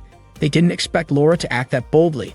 Then Laura told Ichika that she wanted him to be her husband and that she had already made up her mind so she wouldn't accept any rejection from him. Naturally, everyone was shocked by Laura's sudden declaration. Even Ichika couldn't quite understand why she had asked him to be her partner.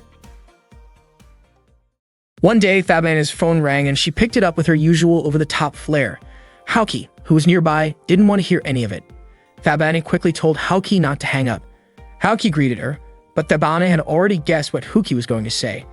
She knew Haoki had been wanting a personal Infinite Stratos unit, and naturally, she had already prepared one for her. Thabana said the personal Infinite Stratos unit she had created for Haoki came with all the best features and was more advanced than any existing one. It was called Akatsubaki. The next morning, Ichika woke up and was shocked to find someone lying next to him. As he pulled back the blanket, he discovered Laura beside him without any clothes on. Laura woke up when she heard Ichika yell. Ichika immediately asked when she had entered his room, and he was even more surprised when the blanket slipped off her body. Ichika quickly covered his face and asked Laura to cover herself right away.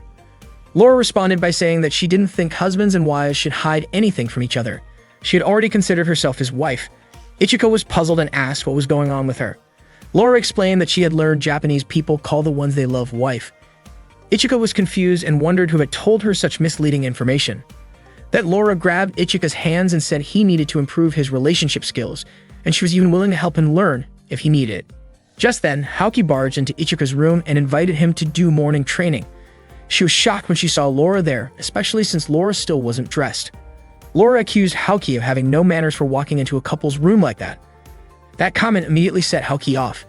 Ichika tried to calm her down, insisting that it wasn't what it looked like. But Haoki, already fuming, unsheathed her kendo sword, ready to teach Ichika a lesson.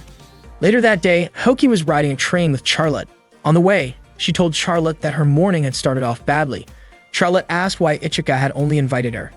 Apparently, Ichika wanted to buy a swimsuit and knew that Charlotte didn't have a proper one yet, especially with an upcoming beach event.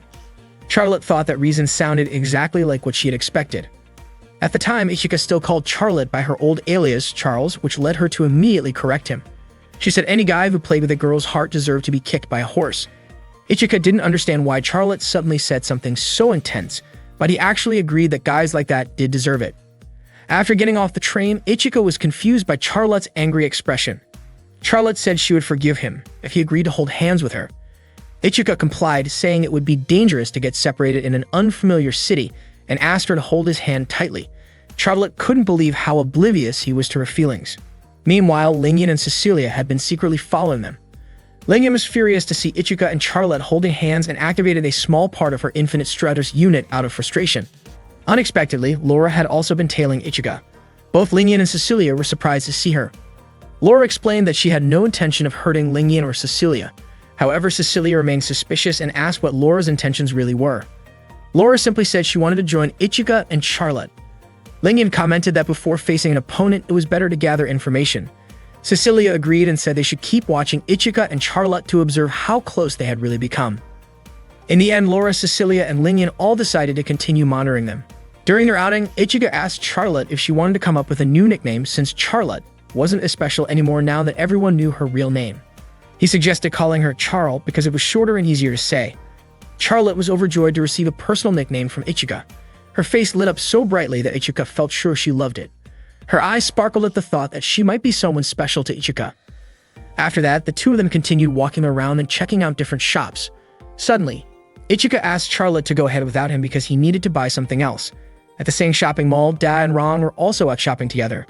Ron reminded her older brother to be careful not to drop their shopping bags. Dawn commented that Ron had bought way too much stuff.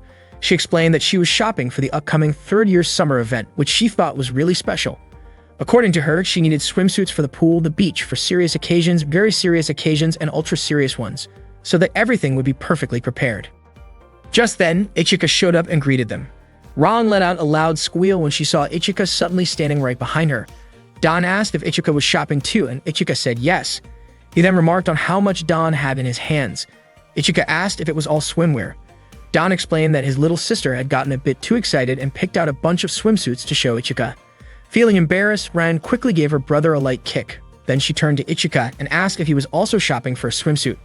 Ichika told her that his school was going to have a beach event soon.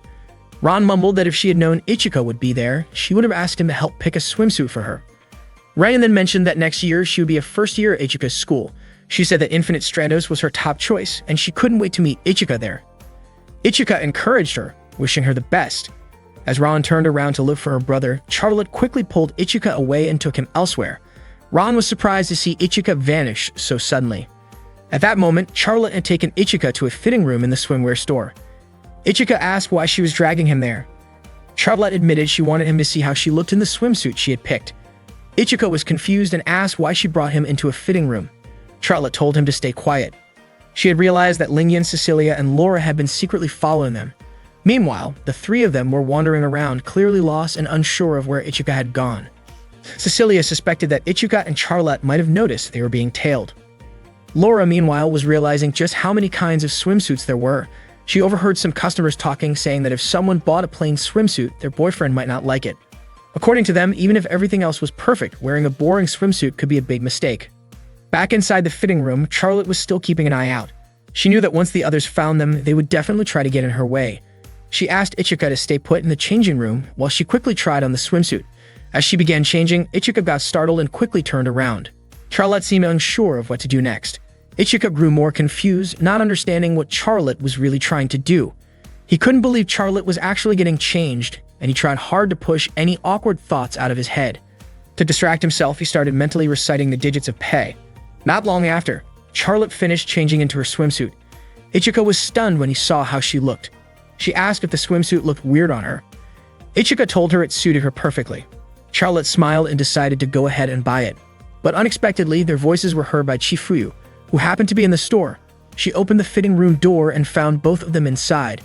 Maya, who was with Chifuyu, was just as surprised to see Ichika and Charlotte together in a changing area. Maya reminded them that even if they were classmates, there were still boundaries to respect, especially between boys and girls.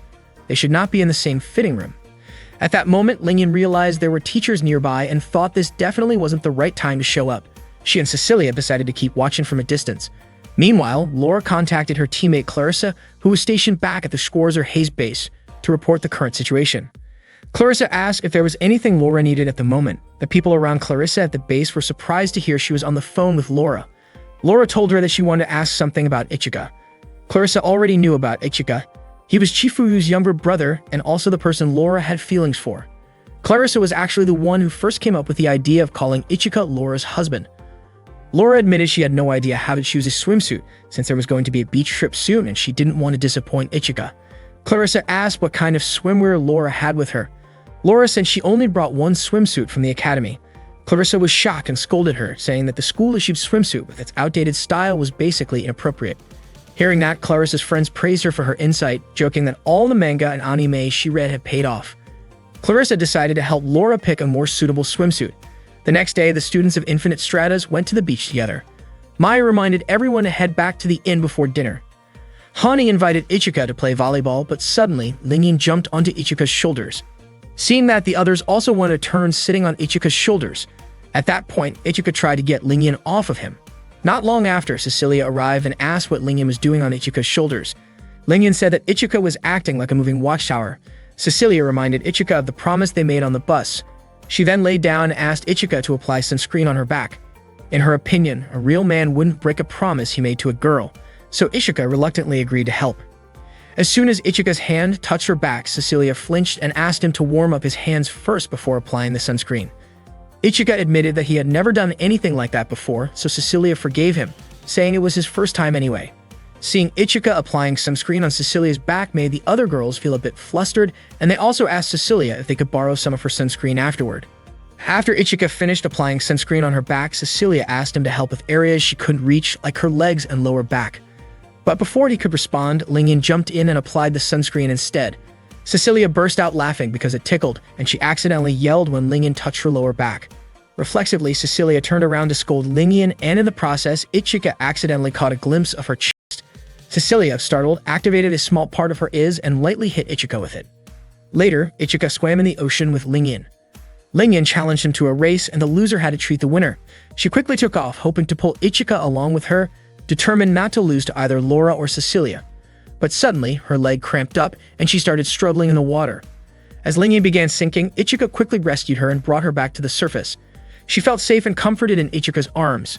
Ichika carried Lingyan to the shore, and thankfully she was okay. Cecilia offered to take her back to the inn. Even though Lingyan wanted Ichika to take her instead, Cecilia asked Shizune for help, and the two of them dragged Lingyan back to the inn. Lingyan called out for Ichika as she was being taken away, but hearing her energetic voice reassured Ichika that she was probably doing fine. Not long after, Charlotte showed up with a girl wrapped in a towel. Ichika was surprised and asked who the girl was. Charlotte encouraged the girl to show herself to Ichika. When she spoke, it became clear it was Laura. Charlotte gently encouraged her to reveal her swimsuit look to Ichika.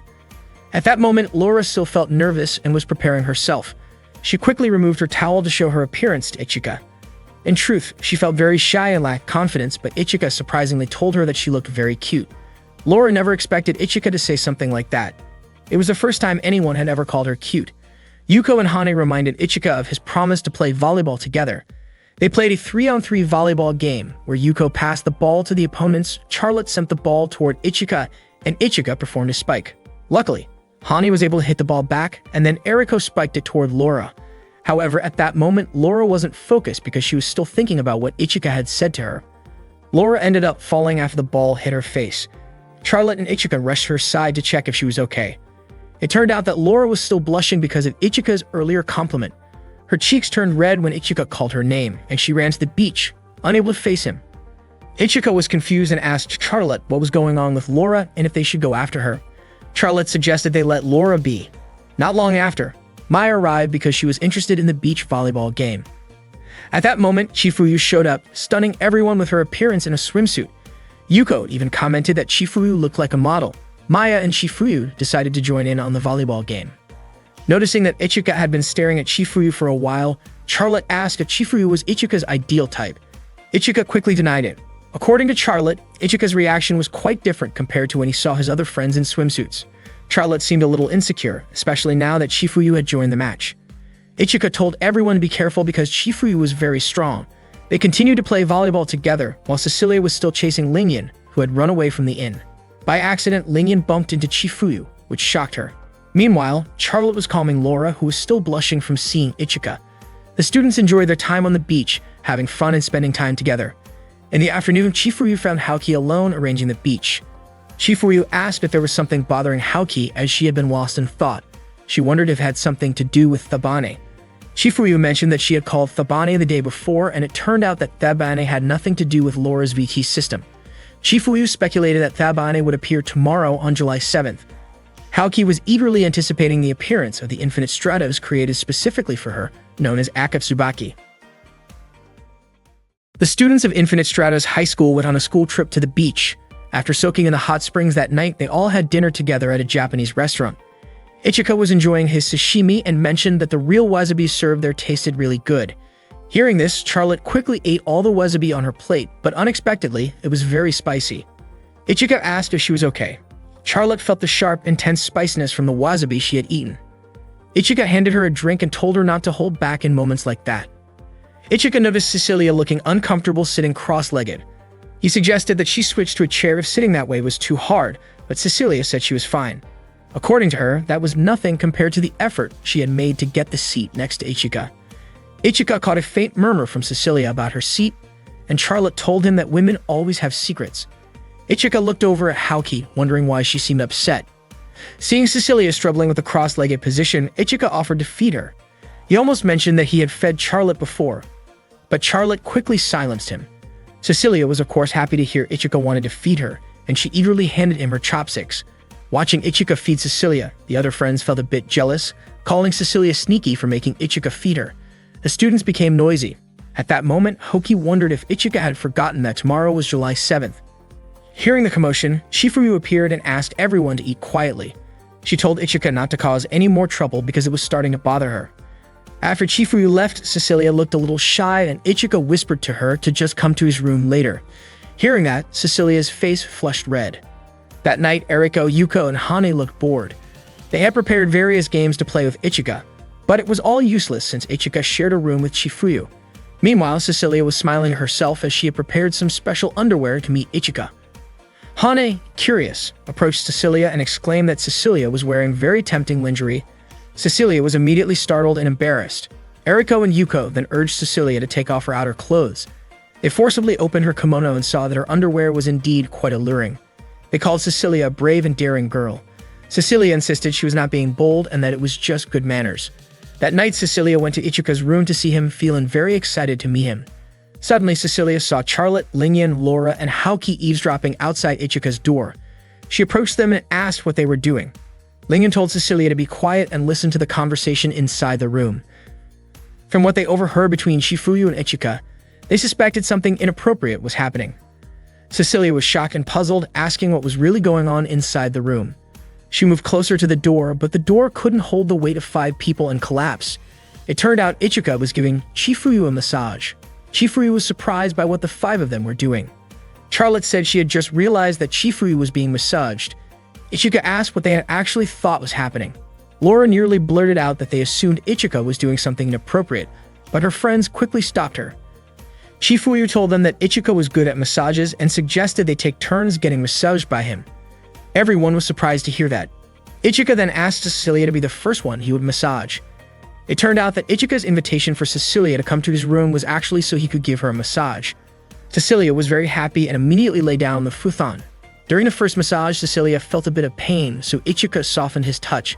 The sensation was pleasant enough to make her feel sleepy. Suddenly, Chifuyu lifted Cecilia's shirt and noticed her revealing underwear. Chifuyu thought Cecilia was still too young to wear such mature clothing. Cecilia then asked Chifuyu to take her hand off her shirt.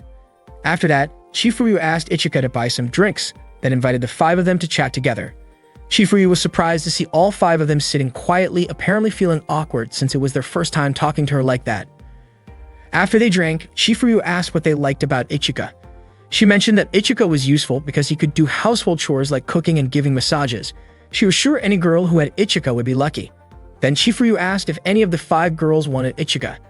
They asked if Chifuyu was going to give Ichika to one of them, but she said no. Instead, she said that if the 5 of them really wanted Ichika, they would have to steal him from her and also work on improving themselves. The next morning, Ichika saw Haoki staring at a wooden board with a sign that said pull. Ichika asked about the board, but Haoki didn't want to answer because she didn't know either, and she walked away.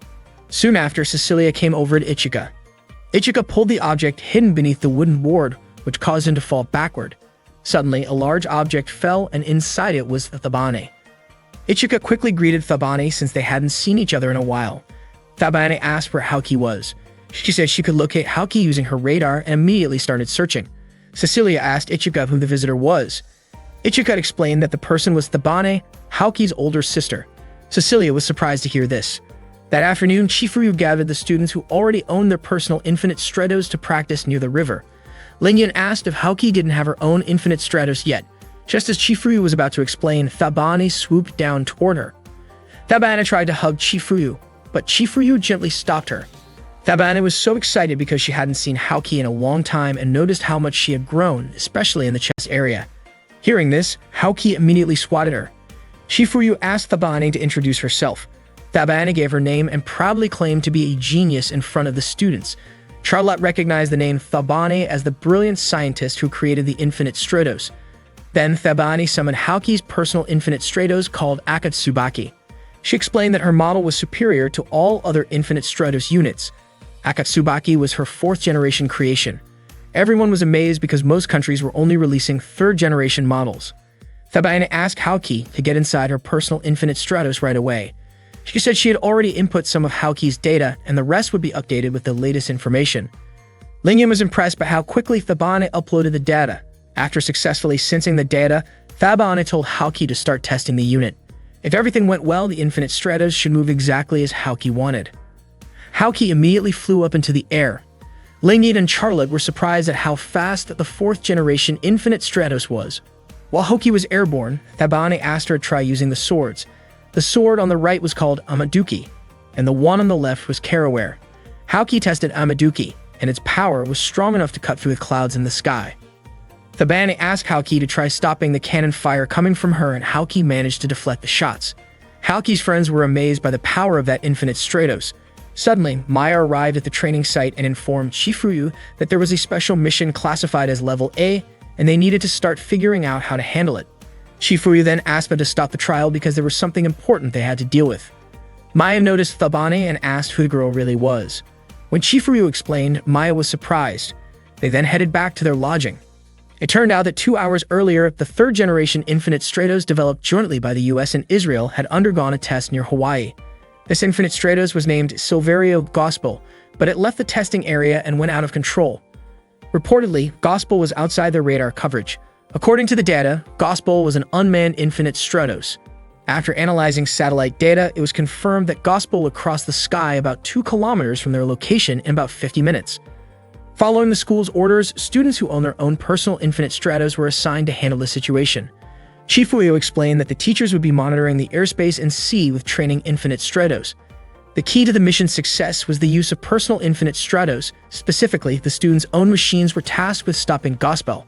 Upon hearing this, Ichika was shocked. Chifuyu then invited everyone to develop a strategy. Cecilia asked for specific data on Gospel. Chifuyu was willing to provide it, but warned them not to leak the information because if it got out, they could be prosecuted by surveillance authorities and face at least 2 years of detention. The Infinite Stratos Gospel was a specialized sniper type designed for long-range attacks. It seemed that Gospel could strike from any distance, similar to Cecilia's Blue Tears. Lingyan commented that an Infinite Stratos that focused on blocking attacks and movement would have a hard time with Gospel. Trilla added that it seemed impossible to keep holding back Gospel. Based on the data, it looked like they could not engage in close combat with Gospel. Laura asked if reconnaissance was possible, but Chifuyu said it wasn't because Gospel moved at supersonic speeds even while they were talking. According to Chifuyu, there was only one way. This meant they had no choice but to face Gospel with their strongest Infinite Stratos. Everyone agreed to confront Gospel using Ririako Bakia, as it was their only option. The challenge was how to get Ichika there, since it would be difficult if they didn't save all their energy for that single strike.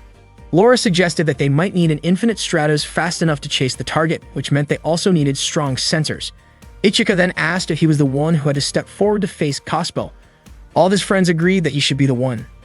Chifuyu told Ichika that this was no longer a training exercise, but a real match, and if Ichika didn't have the will to face it, no one could force him. Hearing that, Ichika said he was willing to do it. Just as Chifuyu was about to select the fastest personal Infinite Stratos, Thabane suddenly appeared from the rooftop and asked them to hold off on the strategy. She jumped down and approached Chifuyu, saying she had thought of a better plan. According to Thabane, this was the perfect moment for Akatsubaki to shine. They immediately resumed testing Akatsubaki, and Haoki activated her personal Infinite Stratos. At that moment, Maya asked Chifuyu whether their superiors knew that Professor Thabane was with them. Chifuyu replied that their superiors were aware and that their top priority was to stop the row of Infinite Stratos. After Haoki activated Akatsubaki, Thabane asked her to open her protective suit.